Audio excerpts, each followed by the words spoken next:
हाँ जी दोस्तों, पंजाब साहित्य अकादमी वालों तुहाडा बहुत बहुत स्वागत है जी। पंजाब साहित्य अकादमी डॉक्टर सरबजीत कौर सोल होरां दी प्रधानगी च ते ਸਕੱਤਰ डॉक्टर सतीश कुमार वर्मा होरां दी अगवाई दे विच पिछले लंबे समय तो पंजाब पंजाबी ते पंजाबीयत नाल जुड़ के सरगर्मियां कर रही है। तो दोस्तों इस वेले जिवें आपां नूं पता है कि समा संघर्षां दा है ते संघर्षां दे इस दौर दे विच शायरी नूं भी संघर्षां दा रंग चढ़िया होया है ते इस रंग दे विच रंगे हुए शायर अज दे दौर दे विच भी शायरी कर रहे ने ते इस शायरी दा सिलसिला बहुत देर पहलां तो शुरू हो जाता है। इसे करके अज दा जो विषय रखा गया वो है लोक लहरां दी शायरी। ਜਿਹੜੇ ਸਾਥੀ पंजाब साहित्य अकादमी नाल ਪਹਿਲਾਂ ਤੋਂ जुड़े हुए ने उन्होंने पता है कि ਅਸੀਂ हर महीने की अखीरली तरीक ਨੂੰ ਬੰਧਨਵਾਰ ਨਾਂ ਦਾ एक सीरीज शुरू की है, एक प्रोग्राम शुरू किया लगातारता ਦੇ ਵਿੱਚ ਜਿਹੜਾ ਲਗਭਗ 5ਵੇਂ ਸਾਲ ਦੇ ਵਿੱਚ ਪ੍ਰਵੇਸ਼ ਕਰ ਚੁੱਕਿਆ ਹੈ। ਤੇ ਇਹ ਪ੍ਰੋਗਰਾਮ ਪਹਿਲਾਂ ਅਸੀਂ ਆਫਲਾਈਨ ਕਲਾ ਭਵਨ ਦੇ ਵਿਹੜੇ 'ਚ ਕਰਾਉਂਦੇ ਸੀ, ਪਰ ਕਰੋਨਾ ਦੇ ਸਮੇਂ ਤੋਂ ਲੈ ਕੇ ਹੁਣ ਤੱਕ ਅਸੀਂ ਇਸ ਨੂੰ ਅਜੇ ਆਨਲਾਈਨ ਰੱਖਿਆ ਤੇ ਜਲਦੀ ਅਸੀਂ ਇਸ ਨੂੰ ਆਫਲਾਈਨ ਸ਼ੁਰੂ ਕਰ ਰਹੇ ਹਾਂ। ਤੇ ਮੈਨੂੰ ਇਹ ਵੀ ਅੱਜ ਇੱਕ ਤੁਹਾਨੂੰ ਮੈਂ ਦੱਸਦਾ ਖੁਸ਼ਖਬਰੀ ਕਹਿ ਲਓ ਜਾਂ ਥੋੜੀ ਜਿਹੀ ਸਾਡੇ ਵਾਸਤੇ ਕੋਈ ਪ੍ਰੋਬਲਮ ਵਾਲੀ ਗੱਲ ਵੀ ਸੀ ਕਿ ਸਾਡੇ ਇੱਕ ਕਵੀ ਅੱਜ ਚੰਡੀਗੜ੍ਹ ਕਲਾ ਭਵਨ ਦੇ ਵਿੱਚ ਪਹੁੰਚ ਗਏ। ਉਹਨਾਂ ਨੂੰ ਕਿਤੇ ਮਿਸਕਮਿਊਨੀਕੇਸ਼ਨ ਹੋ ਗਈ। ਜੁਰਾ ਸਿੰਘ ਨਸਰਾਲੀ ਜੀ ਇਸ ਵੇਲੇ ਚੰਡੀਗੜ੍ਹ ਤੋਂ ਸਾਡੇ ਨਾਲ ਆਨਲਾਈਨ ਨੇ, ਪਰ ਉਹ ਚੰਡੀਗੜ੍ਹ ਕਲਾ ਭਵਨ ਦੇ ਵਿੱਚ ਇਹ ਸੋਚ ਕੇ ਪਹੁੰਚ ਗਏ ਕਿ ਪ੍ਰੋਗਰਾਮ ਉੱਥੇ ਹੋਣਾ ਹੈ। ਸੋ ਅਸੀਂ ਉਹਨਾਂ ਤੋਂ ਮਾਫੀ ਮੰਗਦੇ ਹਾਂ ਇਸ ਗੱਲ ਦੀ ਕਿ ਉਹਨਾਂ ਨੂੰ ਸਾਡੇ ਕਰਕੇ ਤਕਲੀਫ ਉਠਾਉਣੀ ਪਈ, ਪਰ ਫਿਰ ਵੀ ਉਹ ਸਾਡੇ ਨਾਲ ਜੁੜੇ ਹੋਏ ਨੇ, ਇਸ ਕਰਕੇ ਉਹਨਾਂ ਦਾ ਬਹੁਤ ਬਹੁਤ ਧੰਨਵਾਦ ਵੀ ਹੈ। ਸੋ ਬੰਧਨਵਾਰ ਦੇ ਇਸ ਐਪੀਸੋਡ ਦੇ ਵਿੱਚ ਅਸੀਂ ਇੱਕ ਵਾਰ ਫਿਰ ਪੰਜਾਬ ਸਾਹਿਤ ਅਕਾਦਮੀ ਵੱਲੋਂ ਤੁਹਾਡਾ ਬਹੁਤ ਬਹੁਤ ਸਵਾਗਤ ਕਰਦੇ ਹਾਂ। ਅੱਜ ਦੇ ਇਸ ਸਮਾਗਮ ਦੇ ਵਿੱਚ ਸਾਡੇ ਨਾਲ ਵਿਸ਼ੇਸ਼ ਤੌਰ ਤੇ ਜੋ ਵਿਸ਼ੇਸ਼ ਬੁਲਾਰੇ ਨੇ ਜਿਨ੍ਹਾਂ ਨੇ ਲੋਕ ਲਹਿਰਾਂ ਦੀ ਸ਼ਾਇਰੀ ਤੇ ਗੱਲ ਕਰਨੀ ਹੈ, ਡਾਕਟਰ ਸਰਬਜੀਤ ਸਿੰਘ ਮੁਖੀ ਪੰਜਾਬੀ ਵਿਭਾਗ ਪੰਜਾਬ ਯੂਨੀਵਰਸਿਟੀ ਚੰਡੀਗੜ੍ਹ। ਇਹਦੇ ਨਾਲ ਵਿਸ਼ੇਸ਼ ਤੌਰ ਤੇ ਮੈਡਮ ਰਾਜਵੰਤ ਕੌਰ ਪ੍ਰੀਤ ਮਾਨ ਜਿਹੜੇ ਇਪਟਾ ਦੇ ਮੋਢੀਆਂ ਦੇ ਵਿੱਚੋਂ ਇੱਕ ਨੇ ਜਿਨ੍ਹਾਂ ਨੇ ਇਪਟਾ ਦੀਆਂ ਯਾਦਾਂ ਸਾਡੇ ਨਾਲ ਸਾਂਝੀਆਂ ਕਰਨੀਆਂ ਨੇ। ਇਹਨਾਂ ਤੋਂ ਇਲਾਵਾ ਸਾਡੇ ਨਾਲ ਸ਼ਾਇਰ ਜੁੜੇ ਹੋਏ ਨੇ। ਇਹ ਸ਼ਾਇਰ ਉਹ ਨੇ ਜਿਹੜੇ ਲੋਕ ਲਹਿਰਾਂ ਦੇ ਵਿੱਚ ਕੰਮ ਵੀ ਕਰਦੇ ਰਹੇ ਨੇ ਤੇ ਕੰਮ ਕਰਦੇ ਕਰਦੇ ਨਾਲ ਸ਼ਾਇਰੀ ਵੀ ਕਰਦੇ ਰਹੇ ਨੇ। ਸੋ ਇਹਨਾਂ ਦੇ ਵਿੱਚ ਸਾਡੇ ਬਹੁਤ ਸਤਿਕਾਰਯੋਗ ਜਗਰਾਜ ਧੌਲਾ ਜੀ ਜਿਨ੍ਹਾਂ ਦੀ ਬੁਲੰਦ ਆਵਾਜ਼ ਤੋਂ ਆਪਾਂ ਸਾਰੇ ਵਾਕਿਫ ਹਾਂ। ਸਾਡੇ ਨਾਲ ਮੈਡਮ ਅਰਵਿੰਦਰ ਕੌਰ ਕਾਕੜਾ ਜੀ ਜਿਨ੍ਹਾਂ ਦਾ ਇੱਕ ਪੈਰ ਦਿੱਲੀ ਹੁੰਦਾ ਲੋਕ ਸੰਘਰਸ਼ ਦੇ ਵਿੱਚ ਤੇ ਦੂਜਾ ਪੈਰ ਆਪਣੀ ਜੌਬ ਦੇ ਵਿੱਚ ਹੁੰਦਾ ਤੇ ਤੀਜੇ ਥਾਂ ਤੇ ਉਹ ਸ਼ਾਇਰੀ ਦੇ ਵਿੱਚ ਤੇ ਸਾਹਿਤ ਦੇ ਵਿੱਚ ਵੀ ਸਾਡੇ ਨਾਲ ਜੁੜੇ ਰਹਿੰਦੇ ਨੇ ਲਗਾਤਾਰ। ਅਮਰੀਕਾ ਤੋਂ ਸਾਡੇ ਨਾਲ ਹੁਣੀ 5-7 ਮਿੰਟਾਂ ਦੇ ਵਿੱਚ ਜੁੜ ਰਹੇ ਨੇ ਸੁਖਵਿੰਦਰ ਕੰਬੋਜ ਹੋਰੀ ਜਿਹੜੇ ਅਮਰੀਕਨ ਪੰਜਾਬੀ ਕਵਿਤਾ ਦੇ ਵੱਡੇ ਥੰਮ ਨੇ। ਸਾਡੇ ਨਾਲ ਜਿਵੇਂ ਪਹਿਲਾਂ ਮੈਂ ਗੱਲ ਕੀਤੀ ਹੈ, ਪਹਿਲਾਂ ਮੈਂ ਸਵਾਗਤ ਵੀ ਕਰ ਚੁੱਕਿਆ ਜੋਰਾ ਸਿੰਘ ਨਸਰਾਲੀ ਜੀ ਜਿਹੜੇ ਲੋਕ ਪੱਖੀ ਗਾਇਕੀ ਦੇ ਵਿੱਚ ਵੱਡਾ ਨਾਂ ਨੇ, ਜਿਨ੍ਹਾਂ ਨੇ ਕਵਿਸ਼ਰੀ ਦੇ ਖੇਤਰ ਦੇ ਵਿੱਚ ਬਹੁਤ ਕੰਮ ਕੀਤਾ ਪੰਜਾਬ ਦੀਆਂ ਇਨਕਲਾਬੀ ਸਟੇਜਾਂ ਦੇ ਉੱਤੇ। ਉਹ ਅੱਜ ਮਿਸਕਮਿਊਨੀਕੇਸ਼ਨ ਕਰਕੇ ਚੰਡੀਗੜ੍ਹ ਕਲਾ ਭਵਨ ਦੇ ਵਿੱਚ ਪਹੁੰਚ ਗਏ ਤੇ ਉੱਥੋਂ ਫਿਰ ਇਕੱਤਰ ਸਿੰਘ ਹੋਰਾਂ ਦੇ ਘਰ ਦੇ ਵਿੱਚੋਂ ਅੱਜ ਆਪਣੇ ਨਾਲ ਲਾਈਵ ਹੋ ਰਹੇ ਨੇ। ਸੋ ਅਸੀਂ ਉਹਨਾਂ ਦਾ ਵੀ ਸਵਾਗਤ ਕਰਦੇ ਹਾਂ। ਮੈਡਮ ਸੁਰਿੰਦਰ ਗਿੱਲ ਜੈਪਾਲ ਹੋਰੀ ਅੱਜ ਸਾਡੇ ਨਾਲ ਨੇ। ਇਹਨਾਂ ਨੇ ਵੀ ਪਿਛਲੇ ਸਮੇਂ ਦੇ ਵਿੱਚ ਕਿਸਾਨੀ ਸੰਘਰਸ਼ ਨੂੰ ਰੀਪ੍ਰੈਜ਼ੈਂਟ ਕੀਤਾ ਲਗਾਤਾਰ, ਚਾਹੇ ਉਹ ਪੰਜਾਬ ਦੇ ਵਿੱਚ ਸੰਘਰਸ਼ ਕਰਨ ਦਾ ਮਸਲਾ ਹੋਵੇ, ਚਾਹੇ ਦਿੱਲੀ ਦੀ ਕਿਸਾਨ ਸੰਸਦ ਦੇ ਵਿੱਚ ਨੁਮਾਇੰਦਗੀ ਕਰਨ ਦਾ ਮਸਲਾ ਹੋਵੇ, ਉਹ ਵੀ ਸਾਡੇ ਨਾਲ ਲਗਾਤਾਰ ਜੁੜੇ ਹੋਏ ਨੇ। ਦਰਸ਼ਨ ਖਟਕੜ ਹੋਰਾਂ ਦੀ ਉਮੀਦ ਹੈ ਕਿ ਉਹ ਸਾਡੇ ਨਾਲ ਜੁੜਨਗੇ, ਪਰ ਫਿਲਹਾਲ ਉਹਨਾਂ ਦਾ ਅਜੇ ਮੇਰੇ ਨਾਲ ਰਾਬਤਾ ਨਹੀਂ ਹੋਇਆ। ਮੈਂ ਫੋਨ ਕਰ ਰਿਹਾ ਸੀ ਉਹਨਾਂ ਨਾਲ, ਸੰਭਾਵਨਾ ਕਿ ਚੱਲਦੇ ਪ੍ਰੋਗਰਾਮ ਦੇ ਵਿੱਚ ਉਹ ਵੀ ਸਾਡੇ ਨਾਲ ਸ਼ਾਮਲ ਹੋਣਗੇ। ਜਸਵਿੰਦਰ ਸਿੰਘ ਹੋਰੀ ਕੈਨੇਡਾ ਤੋਂ ਵਿਸ਼ੇਸ਼ ਤੌਰ ਤੇ ਸਾਡੇ ਨਾਲ ਜੁੜਨਗੇ ਜਿਹੜੇ ਭਾਰਤੀ ਸਾਹਿਤ ਅਕਾਦਮੀ ਅਵਾਰਡ ਪ੍ਰਾਪਤ ਜੇਤੂ ਲੇਖਕ ਨੇ। ਪੰਜਾਬੀ ਦੇ ਸੰਘਰਸ਼ਾਂ ਦੇ ਵਿੱਚ ਬਹੁਤ ਲੰਮਾ ਸਮਾਂ ਉਹਨਾਂ ਨੇ ਕੰਮ ਕੀਤਾ ਲੋਕ ਲਹਿਰਾਂ ਦੇ ਵਿੱਚ ਤੇ ਅੱਜ ਬਤੌਰ ਸ਼ਾਇਰ ਸਾਡੇ ਨਾਲ ਉਹ ਵੀ, ਕਿਉਂਕਿ ਕੈਨੇਡਾ ਦੇ ਵਿੱਚ ਇਸ ਵੇਲੇ ਅਜੇ ਸਵੇਰ ਹੋਈ ਹੈ, ਦਿਨ ਚੜ੍ਹ ਰਿਹਾ ਹੈ, ਇਸ ਕਰਕੇ ਉਹ ਥੋੜਾ ਜਿਹਾ ਲੇਟ ਨੇ, ਉਹ ਵੀ ਆਪਣੇ ਨਾਲ ਜਲਦੀ ਜੁਆਇਨ ਕਰ ਰਹੇ ਨੇ। ਤੇ ਇਸ ਤੋਂ ਇਲਾਵਾ ਬਹੁਤ ਸਾਰੇ ਦੋਸਤ ਸਾਡੇ ਨਾਲ ਹੋਰ ਸ਼ਾਮਲ ਨੇ। ਅਜੈਬ ਸਿੰਘ ਚੱਠਾ ਸਾਹਿਬ ਜਿਨ੍ਹਾਂ ਦੀ ਅਗਵਾਈ ਦੇ ਵਿੱਚ ਵਿਸ਼ਵ ਪੰਜਾਬੀ ਕਾਨਫਰੰਸਾਂ ਹੁੰਦੀਆਂ ਨੇ, ਉਹ ਵੀ ਸਾਡੇ ਨਾਲ ਸ਼ਾਮਲ ਨੇ। ਡਾਕਟਰ ਸਾਕ ਮੁਹੰਮਦ ਹੋਰੀ ਸਾਡੇ ਨਾਲ ਸ਼ਾਮਲ ਨੇ। ਡਾਕਟਰ ਅਮਰਜੀਤ ਸਿੰਘ ਜੋ ਸਾਡੀ ਆਪਣੀ ਟੀਮ ਦੇ ਮੈਂਬਰ ਨੇ ਉਹ ਵੀ ਸਾਡੇ ਨਾਲ ਸ਼ਾਮਲ ਨੇ। ਜਸਪਾਲ ਮਾਨਖੇੜਾ ਹੋਰੀ ਜੋ ਸਾਡੀ ਪੰਜਾਬ ਸਾਹਿਤ ਅਕਾਦਮੀ ਦੀ ਟੀਮ ਦੇ ਵਿੱਚ ਸ਼ਾਮਲ ਨੇ। ਇਸ ਤੋਂ ਇਲਾਵਾ ਹੋਰ ਬਹੁਤ ਸਾਰੇ ਦੋਸਤ ਜਿਹੜੇ ਲਗਾਤਾਰ ਇੱਥੇ ਤੇ ਫੇਸਬੁੱਕ ਲਾਈਵ ਦੇ ਵਿੱਚ ਸਾਡੇ ਨਾਲ ਜੁੜੇ ਹੋਏ ਨੇ। ਅਸੀਂ ਉਹਨਾਂ ਦਾ ਹਰ ਵਕਤ ਨਾਲ ਸਵਾਗਤ ਕਰਦੇ ਰਹਾਂਗੇ। ਸੋ ਇੱਕ ਵਾਰੀ ਰਸਮੀ ਤੌਰ ਤੇ ਸਵਾਗਤ ਕਰਨ ਲਈ ਮੈਂ ਡਾਕਟਰ ਸਰਬਜੀਤ ਕੌਰ ਸੋਲ ਹੋਰਾਂ ਨੂੰ ਬੇਨਤੀ ਕਰੂੰਗਾ, ਜੋ ਸਾਡੀ ਅਕਾਦਮੀ ਦੇ ਪ੍ਰਧਾਨ ਨੇ, ਜਿਨ੍ਹਾਂ ਦੀ ਅਗਵਾਈ ਦੇ ਵਿੱਚ ਇਹ ਸਾਰੀਆਂ ਸਰਗਰਮੀਆਂ ਅਸੀਂ ਸ਼ੁਰੂ ਕੀਤੀਆਂ ਨੇ। ਡਾਕਟਰ ਸਰਬਜੀਤ ਕੌਰ ਸੋਲ, ਪ੍ਰਧਾਨ ਪੰਜਾਬ ਸਾਹਿਤ ਅਕਾਦਮੀ, ਸਾਡੇ ਸਾਰੇ ਮਹਿਮਾਨਾਂ ਦਾ ਸਵਾਗਤ ਕਰਨਗੇ। ਡਾਕਟਰ ਸਰਬਜੀਤ ਕੌਰ ਸੋਲ ਜੀ।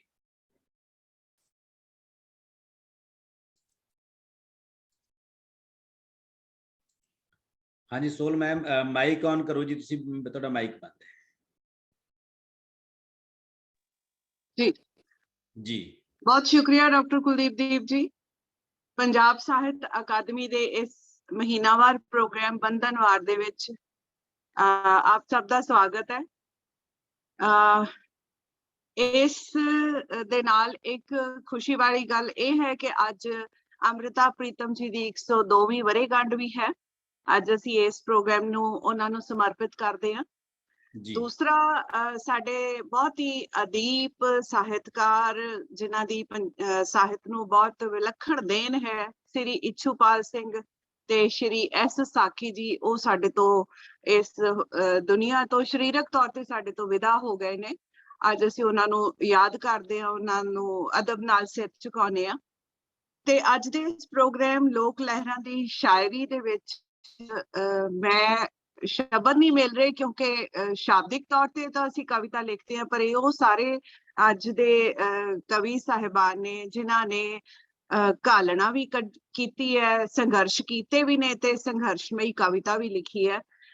ਪਿੱਛੇ ਜਦੋਂ ਕਰੋਨਾ ਕਾਲ ਸੀ, ਕਰੋਨਾ ਸੰਕਟ ਸੀ, ਤੇ ਬਹੁਤ ਸਾਰੀ ਕਵਿਤਾ ਜਿਹੜੀ ਆ ਉਸ ਤਰ੍ਹਾਂ ਦੀ ਪੈਦਾ ਹੋਈ ਤੇ ਲੱਗਦਾ ਹੁੰਦਾ ਸੀ ਕਿ ਸ਼ਾਇਦ ਹੁਣ ਜਿਹੜੀ ਜਿਸ ਤਰ੍ਹਾਂ ਕਹਿ ਲਓ ਕਿ ਮਾਰਕਸਵਾਦੀ ਜਾਂ ਸੰਘਰਸ਼ ਵਾਲੀ ਸ਼ਾਇਰੀ ਜਿਹੜੀ ਆ, ਲੋਕ ਲਹਿਰਾਂ ਦੀ ਸ਼ਾਇਰੀ, ਸ਼ਾਇਦ ਹੁਣ ਉਹ ਸਮਾਂ ਨਹੀਂ ਰਿਹਾ। ਪਰ ਜਿਹੜਾ ਮੌਜੂਦਾ ਸਮਾਂ ਹੈ ਪੰਜਾਬ ਦਾ, ਉਹਦੇ ਚ ਤੁਸੀਂ ਵੀ ਦੇਖਦੇ, ਆਪਾਂ ਪੂਰੇ ਵਿਸ਼ਵ ਦੇ ਵਿੱਚ ਹੀ ਬਲਕਿ ਜਿਹੜੀਆਂ ਲੋਕ ਲਹਿਰਾਂ ਨੇ ਉਹ ਉਤਪੰਨ ਹੋ ਰਹੀਆਂ ਨੇ, ਔਰ ਪੰਜਾਬੀਆਂ ਨੂੰ ਇਹ ਮਾਣ ਹੈ ਕਿ ਇਹ ਲੋਕ ਲਹਿਰਾਂ ਦਾ ਗੜ੍ਹ ਹੈ। ਸਭ ਤੋਂ ਵੱਧ ਜਿਹੜੇ ਸੰਘਰਸ਼ ਨੇ, ਸਭ ਤੋਂ ਵੱਧ ਕੁਰਬਾਨੀਆਂ ਨੇ, ਉਹ ਪੰਜਾਬੀਆਂ ਨੇ ਦਿੱਤੀਆਂ ਨੇ। ਸੋ ਉਹਨਾਂ ਪੰਜਾਬੀਆਂ ਦੀਆਂ ਕੁਰਬਾਨੀਆਂ ਨੂੰ ਵੀ ਅਸੀਂ ਯਾਦ ਕਰਦੇ ਹਾਂ, ਔਰ ਉਹਨਾਂ ਨੂੰ ਵੀ ਇਹ ਅੱਜ ਦਾ ਜਿਹੜਾ ਲੋਕ ਲਹਿਰਾਂ ਦੀ ਸ਼ਾਇਰੀ ਦਾ ਪ੍ਰੋਗਰਾਮ ਉਹਨਾਂ ਨੂੰ ਸਮਰਪਿਤ ਕਰਦੇ ਹਾਂ। ਸੋ ਸਾਡੇ ਅੱਜ ਦੇ ਇਸ ਪ੍ਰੋਗਰਾਮ ਦੇ ਵਿੱਚ ਜਿਨ੍ਹਾਂ ਨੇ ਚਰਚਾ ਕਰਨੀ ਹੈ ਇਸ ਸੰਬੰਧੀ, ਡਾਕਟਰ ਸਰਬਜੀਤ ਸਿੰਘ ਜੀ, ਮੁਖੀ ਨੇ ਪੰਜਾਬੀ ਵਿਭਾਗ, ਪੰਜਾਬ ਯੂਨੀਵਰਸਿਟੀ ਚੰਡੀਗੜ੍ਹ। ਰਾਜਵੰਤ ਕੌਰ ਪ੍ਰੀਤ ਜੀ, ਜਿਨ੍ਹਾਂ ਨੇ ਇਪਟਾ ਦੀਆਂ ਯਾਦਾਂ ਸਾਡੇ ਨਾਲ ਸਾਂਝੀਆਂ ਕਰਨੀਆਂ ਨੇ। ਸ਼ਾਇਰ ਦਰਸ਼ਨ ਖਟਕੜ ਜੀ, ਸੁਖਿੰਦਰ ਕੰਬੋਜ ਜੀ, ਜਸਵਿੰਦਰ ਜੀ ਕੈਨੇਡਾ ਤੋਂ, ਜਗਰੂਪ ਚੁਨੀਰ ਜੀ, ਮਿੰਦਰਪਾਲ ਭੱਠਰ, ਜਗਰਾਜ ਧੌਲਾ ਜੀ, ਜ਼ੋਰਾ ਸਿੰਘ ਨਸਰਾਲੀ ਜੀ, ਸੁਰਿੰਦਰ ਗਿੱਲ, ਜੈਦੀਪ ਜੀ ਤੇ ਮੇਰੀ ਪਿਆਰੀ ਅਰਵਿੰਦਰ ਕਾਕੜਾ ਜੀ। ਤੁਹਾਡਾ ਸਾਰਿਆਂ ਦਾ ਪੰਜਾਬ ਸਾਹਿਤ ਅਕਾਦਮੀ ਦੇ ਇਸ ਮੰਚ ਤੇ ਨਿੱਘਾ ਸਵਾਗਤ ਹੈ। ਬਹੁਤ ਵਧੀਆ ਪ੍ਰੋਗਰਾਮ ਉਲੀਕਦੇ ਨੇ ਡਾਕਟਰ ਕੁਲਦੀਪ ਸਿੰਘ ਦੀਪ, ਤੇ ਨਿਰੰਤਰ ਸਾਡੀ ਇਹ ਘਾਲਣਾ ਦੇ ਵਿੱਚ ਸ਼ਾਮਲ ਰਹਿੰਦੇ ਨੇ, ਔਰ ਮੈਨੂੰ ਲੱਗਦਾ ਹੁੰਦਾ ਕਿ ਇਹ ਸਾਡੀ ਪੰਜਾਬ ਸਾਹਿਤ ਅਕੈਡਮੀ ਦੀ ਇੱਕ ਪ੍ਰਾਪਤੀ ਹੈ ਕਿ ਸਾਡੇ ਕੋਲੇ ਕੁਲਦੀਪ ਦੀਪ ਜਿਹੇ ਹੀਰੇ ਨੇ ਜਿਹੜੇ ਪ੍ਰੋਗਰਾਮ ਉਲੀਕਦੇ ਨੇ ਤੇ ਫਿਰ ਉਹਨਾਂ ਨੂੰ ਸਰਅੰਜਾਮ ਵੀ ਦਿੰਦੇ ਨੇ। ਸੋ ਅੱਜ ਅਸੀਂ ਉਸ ਲੋਕ ਲਹਿਰਾਂ ਦੀ ਗੱਲ ਕਰਾਂਗੇ। ਪਿੱਛੇ ਜਿਹੜੇ ਹਰਿਆਣੇ ਵਾਲਾ ਇੰਸੀਡੈਂਟ ਹੋਇਆ, ਜਾਂ ਜਿਹੜੇ ਕਿਸਾਨ ਮੋਰਚੇ ਦੇ ਕਿਸਾਨ ਸੰਘਰਸ਼ ਦੇ ਵਿੱਚ ਅਸੀਂ ਪਿਛਲੇ ਕਿੰਨੇ ਅਰਸੇ ਤੋਂ ਸ਼ਾਮਲ ਆ। ਕਹਿਣਾ ਬਹੁਤ ਸੌਖਾ ਹੁੰਦਾ ਹੈ, ਸ਼ਬਦਾਂ ਦੇ ਵਿੱਚ ਕਹਿਣਾ ਬਹੁਤ ਸੌਖਾ ਹੁੰਦਾ ਹੈ, ਜਾਂ ਕਲਮ ਨਾਲ ਲਿਖਣਾ ਬਹੁਤ ਸੌਖਾ ਹੁੰਦਾ ਹੈ, ਪਰ ਉਹ ਬਾਰਡਰ ਤੇ ਬੈਠ ਕੇ ਉਹਨਾਂ ਕਿੱਲਾਂ ਦਾ ਸਾਹਮਣਾ ਕਰਨਾ, ਡਾਂਗਾਂ ਖਾਣੀਆਂ, ਤੇ ਉਹ ਜਿਹੜਾ ਦਰਦ ਹੈ ਤਨ ਤੇ ਮਨ ਤੇ ਬਰਦਾਸ਼ਤ ਕਰਨਾ। ਸੋ ਮੇਰਾ ਸਜਦਾ ਹੈ ਉਹਨਾਂ ਸਾਰਿਆਂ ਨੂੰ ਜੋ ਇਸ ਸੰਘਰਸ਼ ਦੇ ਵਿੱਚ ਕਿਸੇ ਨਾ ਕਿਸੇ ਰੂਪ ਦੇ ਵਿੱਚ ਸ਼ਾਮਲ ਨੇ। ਸੋ ਅੱਜ ਦੇ ਇਸ ਪ੍ਰੋਗਰਾਮ ਦੇ ਵਿੱਚ ਅਸੀਂ ਤੁਹਾਡਾ ਸਾਰਿਆਂ ਦਾ ਨਿੱਘਾ ਸਵਾਗਤ ਕਰਦੇ ਹਾਂ। ਤੁਹਾਡੀਆਂ ਗੱਲਾਂ ਜਿਹੜੀਆਂ ਨੇ ਉਹ ਦੇਸ਼ ਵਿਦੇਸ਼ ਦੇ ਮੰਚਾਂ ਤੋਂ ਸੁਣੀਆਂ ਜਾਣਗੀਆਂ। ਪੰਜਾਬ ਸਾਹਿਤ ਅਕਾਦਮੀ ਦੇ ਫੇਸਬੁੱਕ ਪੇਜ ਤੇ ਇਹ ਲਾਈਵ ਹੈ। ਸੋ ਬਹੁਤ ਸਾਰੇ ਵਿਦਿਆਰਥੀ ਇਸ ਨੂੰ, ਕਿਉਂਕਿ YouTube ਤੇ ਰਿਕਾਰਡਡ ਰੂਪ ਦੇ ਵਿੱਚ ਚਲੇ ਜਾਣਾ ਹੈ, ਸੋ ਤੁਸੀਂ ਇਸ ਨੂੰ ਜਦੋਂ ਚਾਹੇ ਸੁਣ ਸਕਦੇ ਹੋ।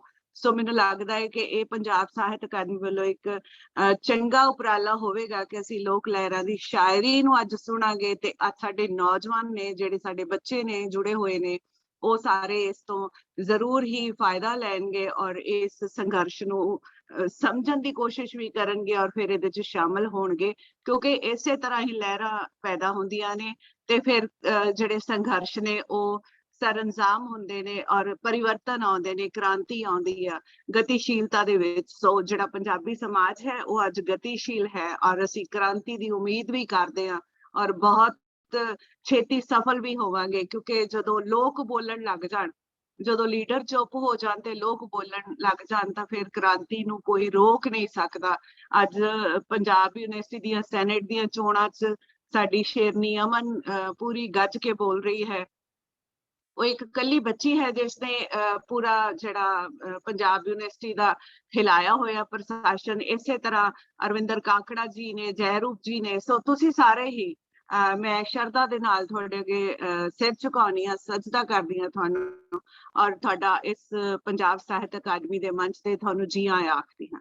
ਬਹੁਤ ਬਹੁਤ ਸ਼ੁਕਰੀਆ। ਬਹੁਤ ਸ਼ੁਕਰੀਆ ਡਾਕਟਰ ਸਰਬਜੀਤ ਕੌਰ ਸੋਹਲ ਮੈਮ, ਤੁਹਾਡੀ ਅਗਵਾਈ ਦੇ ਵਿੱਚ ਇਸੇ ਤਰ੍ਹਾਂ ਅਕਾਦਮੀ ਕਦਮ ਦਰ ਕਦਮ ਚੱਲਦੀ ਰਹੇਗੀ। ਤੁਹਾਡਾ ਬਹੁਤ ਬਹੁਤ ਧੰਨਵਾਦ। ਦੋਸਤੋ ਹੁਣ ਆਉਂਦੇ ਆ ਵਿਸ਼ੇ ਵੱਲ, ਲੋਕ ਲਹਿਰਾਂ ਦੀ ਸ਼ਾਇਰੀ। ਜਿਵੇਂ ਕਿ ਤੁਹਾਨੂੰ ਪਤਾ ਹੈ ਕਿ ਪੰਜਾਬੀਆਂ ਨੂੰ ਸੰਗਰਾਮਾਂ ਦੀ ਗੁੜਤੀ ਮਿਲੀ ਹੈ ਤੇ ਪੰਜਾਬੀ ਸ਼ਾਇਰੀ ਨੂੰ ਵੀ ਸੰਘਰਸ਼ਾਂ ਦੀ ਗੁੜਤੀ ਮਿਲੀ ਹੈ।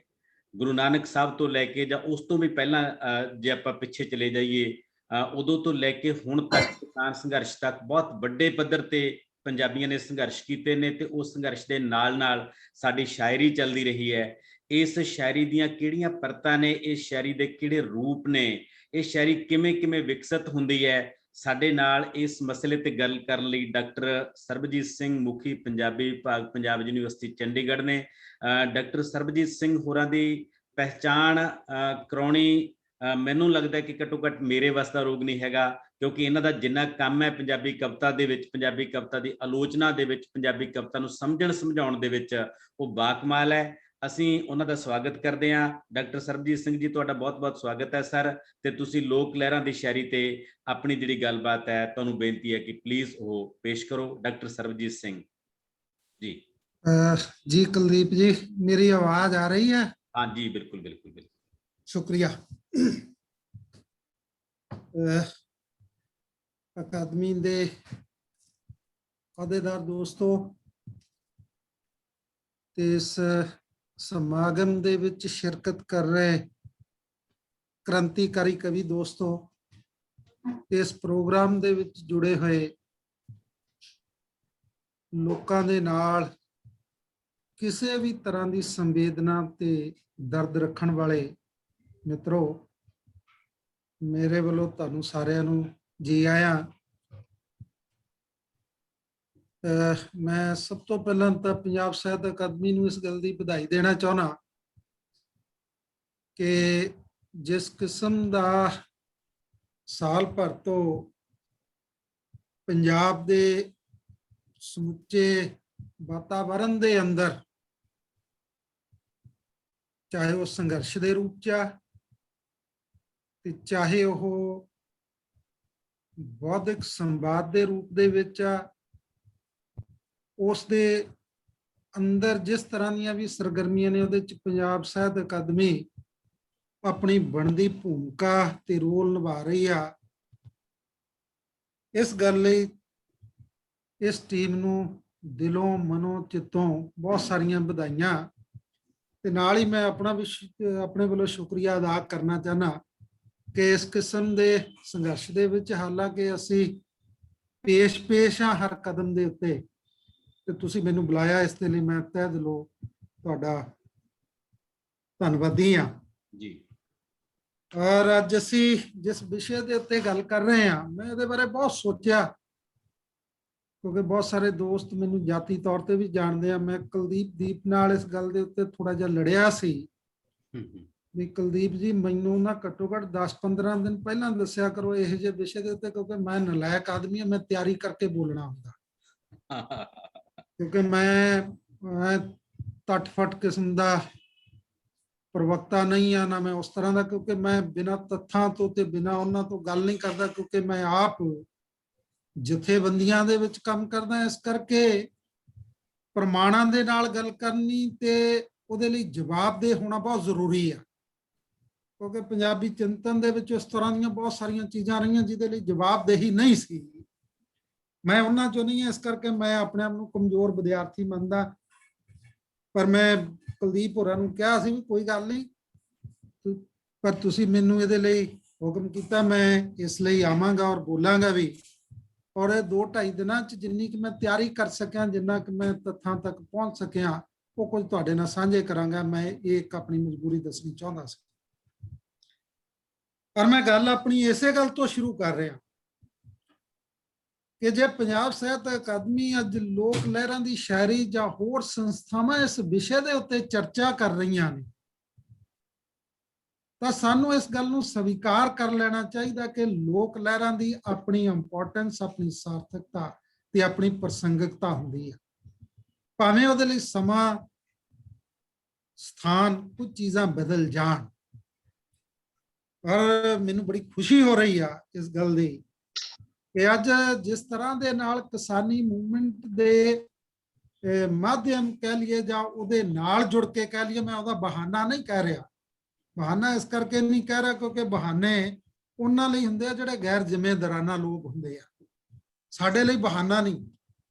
ਇਸ ਕਰਕੇ ਅੱਜ ਜਦੋਂ ਅਸੀਂ ਕਿਸਾਨੀ ਲਹਿਰ ਦੇ ਆਸਰੇ ਲਹਿਰਾਂ ਦੀ ਸ਼ਾਇਰੀ ਦੀ ਗੱਲ ਕਰ ਰਹੇ ਹਾਂ, ਤਾਂ ਸਾਨੂੰ ਇਸ ਗੱਲ ਦੀ ਬੜੀ ਖੁਸ਼ੀ ਵੀ ਆ ਕਿ ਅਸੀਂ ਉਹਨਾਂ ਲਹਿਰਾਂ ਬਾਰੇ ਵੀ ਅੱਜ ਦੁਬਾਰਾ ਸੋਚਣਾ ਮਜਬੂਰ ਹੋ ਰਹੇ ਹਾਂ, ਸੋਚਣ ਤੇ, ਜਿਨ੍ਹਾਂ ਲਹਿਰਾਂ ਦੇ ਬਾਰੇ ਬਹੁਤ ਵਾਰ ਸਾਡੇ ਵੱਡੇ ਚਿੰਤਕਾਂ ਨੇ ਚੰਗਾ ਤਾਂ ਨਹੀਂ ਸੋਚਿਆ, ਬਹੁਤ ਨੈਗੇਟਿਵ ਟਿੱਪਣੀਆਂ ਵੀ ਕੀਤੀਆਂ। ਜੇ ਮੈਂ ਆਪਣੀ ਗੱਲ ਇੱਥੋਂ ਹੀ ਸ਼ੁਰੂ ਕਰਾਂ ਤਾਂ ਸੰਤ ਸਿੰਘ ਸੇਖੋਂ ਸਾਡੇ ਪੰਜਾਬੀ ਦੇ ਸਭ ਤੋਂ ਵੱਧ ਬੌਧਿਕ ਪੁਰਸ਼ ਮੰਨੇ ਗਏ ਆ 20ਵੀਂ ਸਦੀ ਦੇ। ਤਾਂ ਉਹਨਾਂ ਨੇ ਗਦਰ ਲਹਿਰ ਦੀ ਕਵਿਤਾ ਦੇ ਬਾਰੇ ਟਿੱਪਣੀ ਕੀਤੀ ਹੋਈ ਆ। ਉਹ ਟਿੱਪਣੀ ਇਹ ਕੀਤੀ ਵੀ ਇਹ ਗਦਰ ਲਹਿਰ ਦੀ ਕਵਿਤਾ ਜਿਹੜੀ ਆ ਬਹੁਤ ਨਿਮਨ ਪੱਧਰ ਦੀ ਕਵਿਤਾ ਹੈ।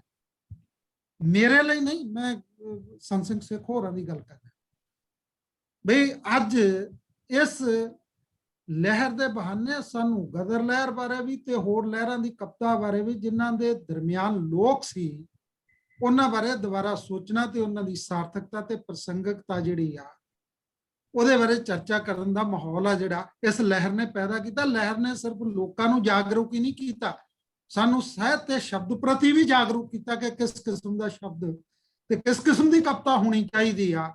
ਜੇ ਇਹੀ ਨਹੀਂ ਹੋਣਾ ਚਾਹੀਦਾ ਕਿ ਕਵਿਤਾ ਸਵੈ ਪ੍ਰਗਟਾਵਾ ਹੋਵੇ ਤੇ ਗੱਲਾਂ ਖਤਮ ਹੋ ਜਾਣ। ਤੋ ਇਸ ਕਰਕੇ ਤੁਹਾਨੂੰ ਮੈਂ ਸਾਰਿਆਂ ਨੂੰ ਵਧਾਈ ਦੇਣੀ ਹੈ ਇਸ ਗੱਲ ਦੀ। ਤੇ ਮੈਂ 2-3 ਮੈਂ ਸੰਕੇਤਾਂ 'ਚ ਹੀ ਗੱਲ ਕਰਾਂਗਾ ਕਿਉਂਕਿ ਮੈਨੂੰ 15 ਤੋਂ 20 ਮਿੰਟ ਦਿੱਤੇ ਹੋਏ ਆ, ਮੈਂ ਉਹਦੇ 'ਚ ਹੀ ਆਪਣੀ ਗੱਲ ਨਿਬੇੜਾਂਗਾ। ਜੇ ਅਸੀਂ ਲੋਕ ਲਹਿਰਾਂ ਦੀ ਗੱਲ ਕਰਨੀ ਹੋਵੇ ਤਾਂ ਮੈਂ ਨਿਸ਼ਚਿਤ ਤੌਰ ਤੇ ਇਹ ਗੱਲ ਕਹਿ ਸਕਦਾ ਕਿ ਭਾਰਤ ਦੇ ਪ੍ਰਸੰਗ ਦੇ ਵਿੱਚ ਬਸਤੀਵਾਦੀ ਦੌਰ ਦੇ ਵਿੱਚ ਹੀ ਲੋਕ ਦਾ ਕਨਸੈਪਟ ਉੱਭਰਦਾ। ਕਿਉਂਕਿ ਬਸਤੀਵਾਦ ਤੋਂ ਪਹਿਲਾਂ ਜੇ ਮੈਂ ਉਸ ਨੂੰ ਹੋਰ ਵੀ ਸੀਮਿਤ ਕਰ ਲਾਂ ਭਾਰਤ ਤੋਂ ਬਾਅਦ ਪੰਜਾਬ ਤੱਕ, ਤਾਂ ਮਹਾਰਾਜਾ ਰਣਜੀਤ ਸਿੰਘ ਤੋਂ ਬਾਅਦ ਅੰਗਰੇਜ਼ ਹਿੰਦੁਸਤਾਨ ਦੇ ਅੰਦਰ ਆਉਂਦੇ ਆ। ਔਰ ਅੰਗਰੇਜ਼ਾਂ ਤੋਂ ਪਹਿਲਾਂ ਹਿੰਦੁਸਤਾਨ ਦੀ ਸਮੁੱਚੀ ਸਲਤਨਤ ਜਾਂ ਸਮੁੱਚਾ ਇਤਿਹਾਸ ਆ ਜਿਹੜਾ, ਉਹ ਜਾਂ ਤਾਨਾਸ਼ਾਹੀ ਦਾ ਜਾਂ ਵੰਸ਼ਵਾਦੀ ਰਾਜ ਆ, ਇੱਕ ਪੁਰਖਾ ਰਾਜ ਕਹਿ ਲਓ, ਕਮਿਊਨਿਸਟ ਸ਼ਬਦਾਵਲੀ 'ਚ ਕਹਿਣਾ ਹੋਵੇ ਸਮੰਤੀ ਰਾਜ ਆ, ਜੇ ਪੰਜਾਬ ਦੀ ਲੋਕ ਧਰਾਈ ਜ਼ੁਬਾਨ ਦੇ ਵਿੱਚ ਕਹਿਣਾ ਹੋਵੇ ਤਾਂ 37 20 100 ਵਾਲਾ ਰਾਜ ਆ। ਤੇ ਇਸ ਰਾਜ ਦੇ ਵਿੱਚ ਲੋਕ ਦਾ ਸੰਕਲਪ ਨਹੀਂ, ਇਸ ਰਾਜ ਦੇ ਵਿੱਚ ਪ੍ਰਜਾ ਦਾ ਸੰਕਲਪ।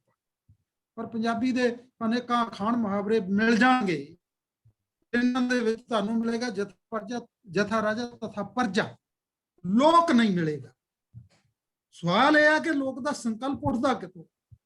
ਮੈਂ ਇਹਦੀ ਵੀ ਬਹੁਤੀ ਵਜਾਹਤ 'ਚ ਨਹੀਂ ਜਾਣਾ। ਜਿਸ ਤਰ੍ਹਾਂ ਦੀ ਸਾਡੀ ਦੁਨੀਆ ਦੇ ਫੋਕਲੋਰ ਚਿੰਤਨ ਦੇ ਵਿੱਚ ਲੋਕ ਦਾ ਕਨਸੈਪਟ ਆ, ਉਹ ਕਨਸੈਪਟ ਅਨਮੂੜ, ਮੂਰਖ, ਉਹ ਲੋਕ ਜਿਹੜੇ ਚੇਤਨ ਨਹੀਂ ਹਨ। ਲੋਕ ਧਾਰਾ 'ਚ ਲੋਕ ਦਾ ਕਨਸੈਪਟ ਉਹ ਆ, ਮੈਂ ਉਧਰ ਨਹੀਂ ਜਾਣਾ। ਮੈਂ ਲੋਕ ਦਾ ਸੰਕਲਪ ਇਸ ਰੂਪ 'ਚ ਲੈ ਰਿਹਾ, ਸਮਾਜੀ ਰੂਪ, ਜੋ ਵਿਰੋਧ ਕਰ ਸਕਦਾ, ਜੋ ਵਿਦਰੋਹ ਕਰ ਸਕਦਾ, ਜੋ ਕ੍ਰਾਂਤੀ ਕਰ ਸਕਦਾ, ਜੋ ਅਸਹਿਮਤੀ ਦਰਜ ਕਰਾ ਸਕਦਾ, ਜੋ ਨਾਬਰੀ ਦੀ ਆਵਾਜ਼ ਜਾਂ ਹੱਕ ਹਿੱਤ ਦੀ ਆਵਾਜ਼ ਦੇ ਵਿੱਚ ਲੜ ਸਕਦਾ, ਉਸ ਚੇਤਨਾ ਦੇ ਨਾਲ ਵਰਸਾਇਆ ਹੋਇਆ ਉਹ ਲੋਕ ਆ। ਇਹ ਉਹ ਵਾਲਾ ਲੋਕ ਨਹੀਂ ਹੈ। ਦੂਸਰਾ ਮਸਲਾ ਉਹ ਹੈ ਸ਼ਾਇਰੀ ਦਾ। ਕਪਤਾ ਦਾ ਮਸਲਾ ਬੜਾ ਟੇਢਾ ਜਟਲ ਆ, ਕਿਉਂਕਿ ਮੈਂ ਤਾਂ ਉਮਰ ਕਪਤਾ ਦੇ ਉੱਤੇ ਹੀ ਕੰਮ ਕੀਤਾ ਪਿਛਲੇ 30-35 ਸਾਲ ਤੋਂ। ਪਰ ਕਪਤਾ ਨੂੰ ਮੰਨਣ ਵਾਲੇ ਵੀ ਦੇ ਆਪਣੇ ਆਪਣੇ ਪੈਮਾਨੇ, ਆਪਣੇ ਆਪਣੇ ਪੈਰਾਮੀਟਰ ਆ। ਇਸ ਕਰਕੇ ਇੱਕ ਦ੍ਰਿਸ਼ਟੀ ਤੋਂ ਜਿਹੜੀ ਕਪਤਾ, ਉਹ ਦੂਜੀ ਦ੍ਰਿਸ਼ਟੀ ਤੋਂ ਕਪਤਾ ਹੀ ਨਹੀਂ ਹੈ। ਮੈਨੂੰ ਯਾਦ ਆ ਰਹੀ ਹੈ ਇਹ ਗੱਲ ਲਿਖਤ ਰੂਪ ਚ ਡਾਕਟਰ ਹਰਭਜਨ ਸਿੰਘ ਦੀ ਮੁੱਲ ਤੇ ਮਲਾਂਕਣ ਕਿਤਾਬ ਦੇ ਅੰਦਰ।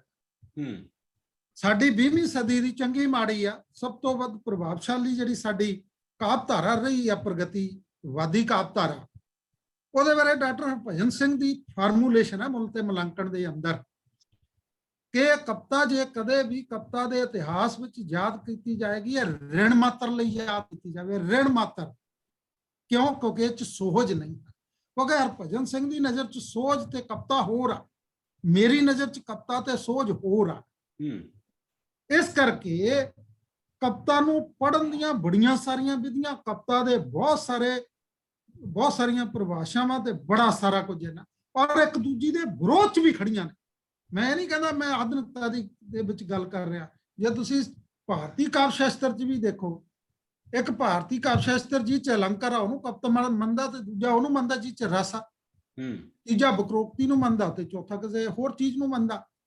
ਤਾਂ ਮੈਂ ਇਸ ਚ ਨਹੀਂ ਪੈਣਾ, ਇਸ ਚ ਇਸ ਕਰਕੇ ਨਹੀਂ ਪੈਣਾ ਕਿਉਂਕਿ ਜਿਹੜੇ ਦੋਸਤ ਇਸ ਨਾਲ ਜੁੜੇ ਹੋਏ ਆ ਔਰ ਇਹਨੇ ਸੰਵੇਦਨਸ਼ੀਲ ਸ਼ਾਇਰ ਵੀ ਜੁੜੇ ਹੋਏ ਆ, ਮੈਂ ਉਹਨਾਂ ਦੀ ਭਾਸ਼ਾ 'ਚ ਹੀ ਗੱਲ ਕਰਨਾ ਚਾਹੁੰਦਾ। ਇਸ ਕਰਕੇ ਕਪਤਾ ਨੂੰ ਤੁਸੀਂ ਦੇਖੋਗੇ ਕਿ ਪਿਛਲੇ 30 ਸਾਲ 'ਚ ਜਿੰਨਾ ਪ੍ਰਭਾਸ਼ਿਤ ਕੀਤਾ ਗਿਆ ਕਿਸੇ ਨੇ ਨਹੀਂ ਕੀਤਾ। ਹਰ ਕਵੀ ਨੇ ਲਿਖਿਆ ਮੈਂ ਐਸੀ ਕਪਤਾ ਲਿਖਦਾ, ਮੈਂ ਐਸੀ ਲਿਖਦਾ, ਮੈਂ ਐਸੀ ਲਿਖਦਾ, ਮੇਰੀ ਆ ਕਪਤਾ। ਤੇ ਮੈਨੂੰ ਪਾਸ਼ ਯਾਦ ਆ ਰਿਹਾ ਇਸ ਸਮੇਂ ਤੁਹਾਡੇ ਨਾਲ ਗੱਲ ਕਰਦਿਆਂ ਹੋਇਆ, ਜਦੋਂ ਕਹਿੰਦਾ ਕਿ ਤੂੰ ਨਹੀਂ ਜਾਣਦੀ ਕਿ ਮੈਂ ਕਪਤਾ 'ਚ ਕਿੰਜ ਗਿਣਿਆ ਜਾਂਦਾ ਹਾਂ, ਉਸ ਤਰ੍ਹਾਂ ਜਿਵੇਂ ਭਖਦੇ ਹੋਏ ਮੁਜਰੇ ਵਿੱਚ ਹੱਡਾ ਰੋੜੀ ਦਾ ਕੁੱਤਾ ਆਵੜਿਆ। ਮੈਂ ਉਸ ਕਪਤਾ ਨੂੰ ਬਾਰ-ਬਾਰ ਪੜ੍ਹਿਆ ਵੀ ਪਾਸ਼ ਇਹ ਕਿਉਂ ਗੱਲ ਕਰ ਰਿਹਾ। ਇੱਕ ਪਾਸੇ ਐਲੀਟ ਸੈਕਸ਼ਨ ਦੀ ਕਪਤਾ ਜਿਸ ਦੇ ਵਿੱਚ ਮਖਮਲੀ ਸੋਝ ਆ, ਬੜਾ ਹੋਰ ਆ, ਪਰ ਪਾਸ਼ ਦਾ ਕਪਤਾ ਉਹ ਲਿਖ ਰਿਹਾ ਕਿ ਮੈਂ ਖੇਤਾਂ ਦਾ ਪੁੱਤ ਹੋ ਕੇ ਖੇਤਾਂ ਦੀ ਗੱਲ ਕਰਾਂਗਾ, ਜਾਂ ਮੈਂ ਗਰੀਬੜੀ ਦੀ ਹਿੱਕ ਵਾਂਗੂ ਪਿਸਕ ਕੇ ਗੰਨਿਆਂ ਦੀ ਗੱਲ ਕਰਾਂਗਾ, ਉਹਦੀ ਕਪਤਾ ਹੋਰ ਆ। ਇਸ ਕਰਕੇ ਇਸ ਦੌਰ ਦੇ ਅੰਦਰ ਵੀ, ਤੇ ਮੇਰੇ ਲਈ ਕਪਤਾ ਕੀ ਆ, ਮੈਂ ਪਹਿਲਾਂ ਉਹਦੀ ਗੱਲ ਕਰਕੇ ਫਿਰ ਮੈਂ ਲਹਿਰਾਂ ਨਾਲ ਸੰਬੰਧਿਤ ਕੁਝ ਗੱਲਾਂ ਤੁਹਾਡੇ ਨਾਲ ਸਾਂਝੀਆਂ ਕਰੂੰਗਾ। ਮੈਂ ਲਾਲ ਸਿੰਘ ਦਿਲ ਦੀ ਇੱਕ ਕਪਤਾ ਤੁਹਾਡੇ ਨਾਲ ਸਾਂਝੀ ਕਰਨਾ ਚਾਹੁੰਦਾ। ਲਾਲ ਸਿੰਘ ਦਿਲ ਨੇ ਇੱਕ ਕਪਤਾ ਲਿਖੀ ਜਿਹਦਾ ਨਾਂ ਹੀ ਕਪਤਾ ਹੈ। ਉਹ ਕਹਿੰਦਾ ਵੀ ਖਾਦ ਖੁਣੋ ਕੋਈ, ਅੱਜ ਦੇ ਹਾਲਾਤ ਤੇ ਵੀ ਉਵੇਂ ਢੁਕਦੀ ਹੈ। ਸੁਣਿਓ ਦਿਲ ਨੇ ਕਦੋਂ ਕਪਤਾ ਲਿਖੀ ਸੀ, ਬਹੁਤ ਸਾਰੇ ਸੂਰਜ ਦੇ ਵਿੱਚ। ਖਾਦ ਖੁਣੋ ਕੋਈ ਮਰਦੀ ਖੇਤੀ ਵੀ ਕਪਤਾ ਹੈ ਜਿਸ ਚੋਂ ਅਸੀਂ ਅੱਜ ਗੁਜ਼ਰ ਰਹੇ। ਖਾਦ ਨਾਲ ਕੋਈ ਸੜਦੀ ਖੇਤੀ ਵੀ ਕਪਤਾ ਹੈ, ਮਿਲ ਕਪਤਾ ਹਨ। ਉਹਦੇ ਲਈ ਦੇਖੋ ਕਪਤਾ ਕਿੱਥੇ ਤੱਕ ਪਈ ਹੈ। ਜਾਬਰ ਦੇ ਛੁਰਿਆਂ ਦੇ ਥੱਲੇ ਵੀ ਕਪਤਾ ਹੈ, ਉਸ ਦੀਆਂ ਹਾਰਾਂ ਵੀ ਕਪਤਾ ਹਨ। ਰਥਾਂ ਦੇ ਪਹੀਆਂ ਵਾਂਗ ਦੌੜਦੇ ਭਾਰੀਆਂ ਰੇਲਾਂ ਨਾਲੋਂ ਭਾਰੇ ਮਿਲ ਕਪਤਾ ਹਨ। ਬਰਫ਼ ਵੇਚਣ ਵਾਲਾ ਜੱਟੂ ਤਾਪ ਨਾਲ ਬਲਦਾ ਹੈ, ਜਲਦਾ ਜੰਗਲ ਵੀ ਕਪਤਾ ਹੈ। ਮੇਰੇ ਪਿਓ ਦੇ ਹਾਸੇ ਅੰਦਰ ਵੀ ਕਪਤਾ ਹੈ। ਵਾਹ।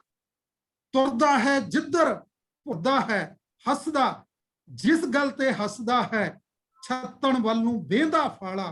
ਪੋਰ ਦੀ ਨਾਲੀ ਵੀ ਕਪਤਾ ਹੈ, ਮਿਲ ਕਪਤਾ ਹਨ। ਮੇਲਿਆਂ ਅੰਦਰ ਬਰਫਾਂ ਖਾਂਦੇ ਬੱਚੇ ਕਪਤਾ, ਪਹਿਲਵਾਨ ਜੋ ਲਿੱਸੇ ਹੋ ਘੁਲਣਾ ਛੱਡਣ ਵੀ ਕਪਤਾ ਹਨ, ਮਿਲ ਕਪਤਾ। ਕੇਰਲ ਕਪਤਾ, ਅੱਜ ਬੰਗਾਲ ਨਿਰੀ ਕਪਤਾ ਹੈ। ਇਹ ਨਕਸਲਾਈਟ ਦੌਰ ਦੀ ਆ। ਉਸੇ ਤਰ੍ਹਾਂ ਅੱਜ ਹਿੰਦੁਸਤਾਨ ਫਿਰ ਉਸੇ ਕਿਸਮ ਦਾ ਹੋ ਰਿਹਾ। ਪੱਥਰ ਅੰਦਰ 100 ਕਪਤਾ ਹੈ, ਲੋਹੇ ਅੰਦਰ 100 ਕਪਤਾ ਹੈ, ਮੇਰੇ ਅੰਦਰ 100 ਕਪਤਾ ਹੈ, ਮਿਲ ਕਪਤਾ ਹਨ।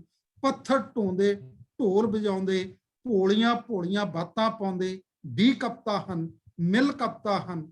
ਸ਼ਾਮ ਪਈ ਤਾਂ ਗਧਿਆਂ ਵਾਲੇ ਸੱਪਾਂ ਵਾਲੇ ਛੱਜਾਂ ਵਾਲੇ ਸਭ ਕਪਤਾ ਹਨ, ਮਿਲ ਕਪਤਾ ਹਨ।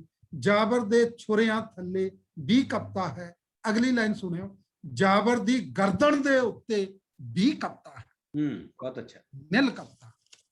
ਅਸੀਂ ਅੱਜ ਜਾਬਰ ਦੇ ਗਰਦਨ ਦੇ ਉੱਤੇ ਛੁਰਾ ਰੱਖਿਆ, ਇਹ ਵੀ ਕਪਤਾ ਹੈ। ਇਹ ਆ ਮੇਰੇ ਲਈ ਇਸ ਤੋਂ ਵੱਧ ਕਪਤਾ ਦਾ ਸਟੀਕ ਮਾਡਲ, ਸਟੀਕ ਪਰਿਭਾਸ਼ਾ ਹੋਰ ਕੋਈ ਨਹੀਂ। ਇਸ ਕਰਕੇ ਮੇਰੇ ਨਾਲ ਬਹੁਤ ਸਾਰੇ ਦੋਸਤਾਂ ਦੀ ਸਹਿਮਤੀ ਹੋ ਸਕਦੀ ਆ।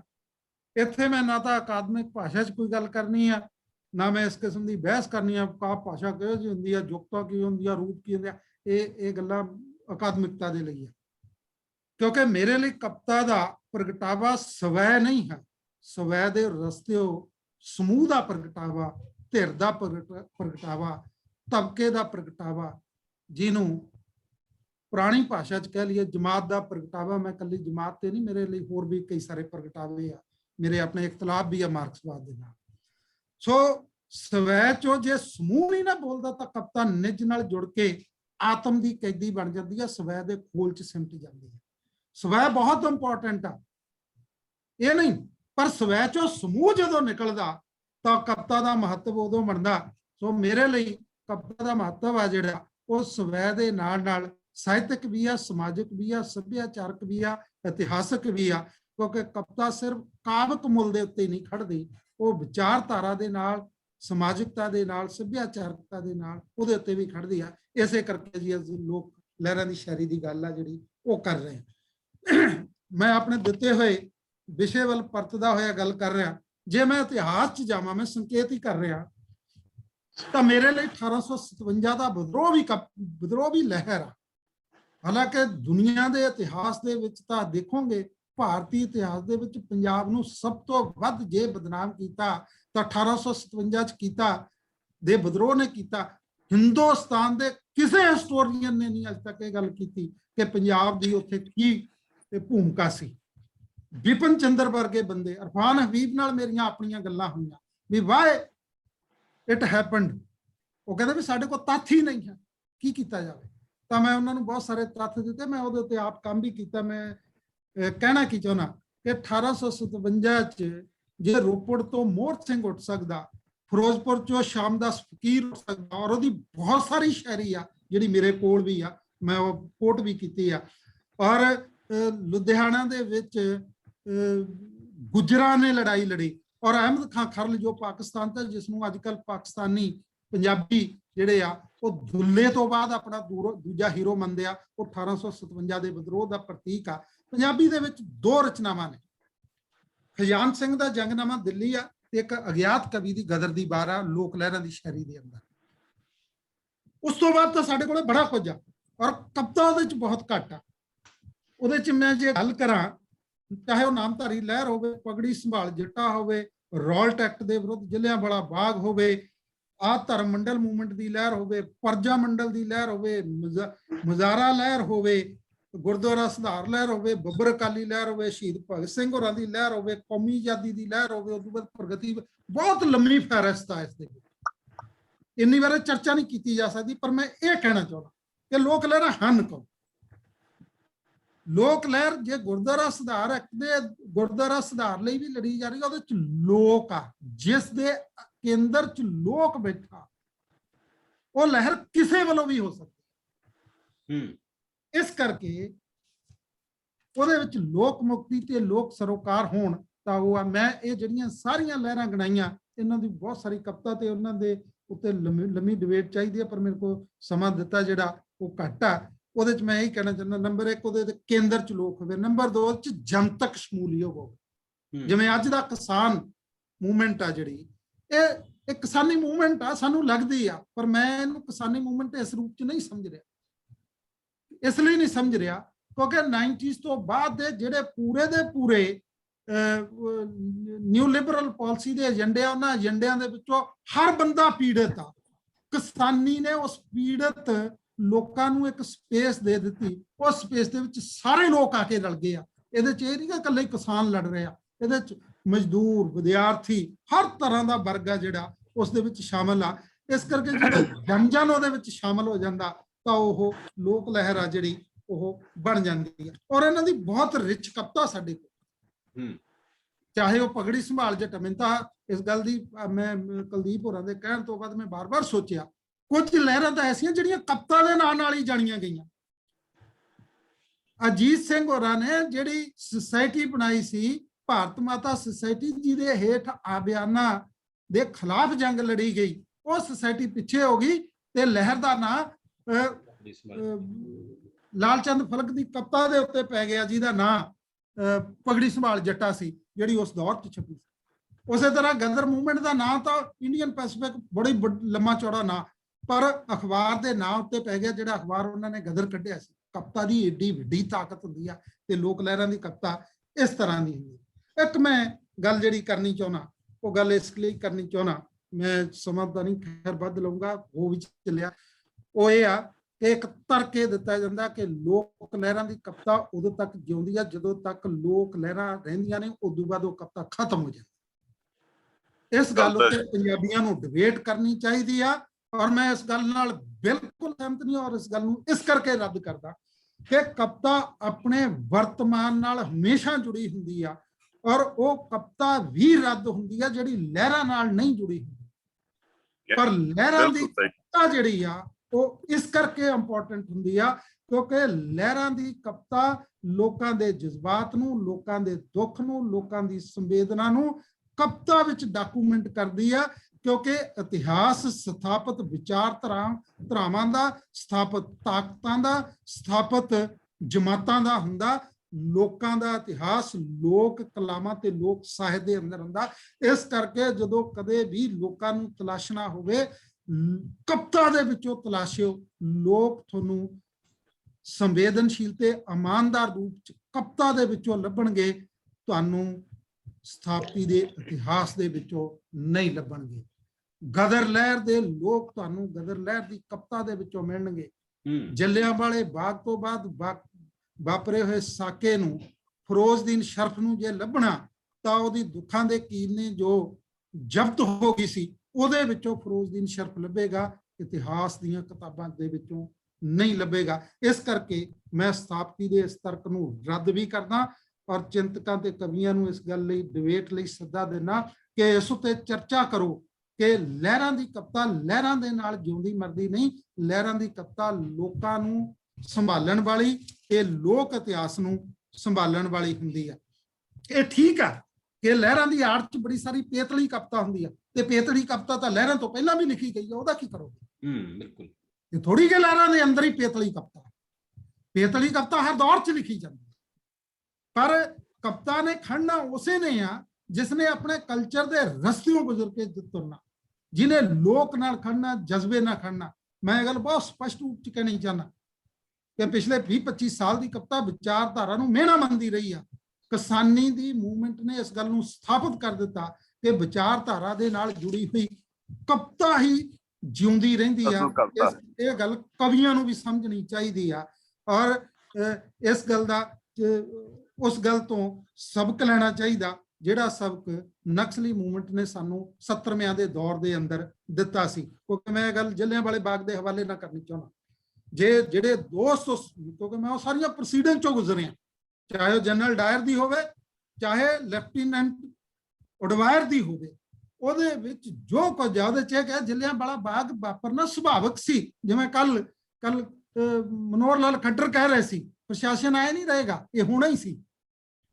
ਤਾਂ ਡਾਇਰ ਨੇ ਵੀ ਇਹ ਗੱਲ ਕਹੀ ਸੀ, ਪਰ ਬਸਤੀਵਾਦ ਨੂੰ ਉਸ ਨੂੰ ਸਟੈਪ ਡਾਊਨ ਕਰਾਉਣਾ ਪਿਆ ਸੀ।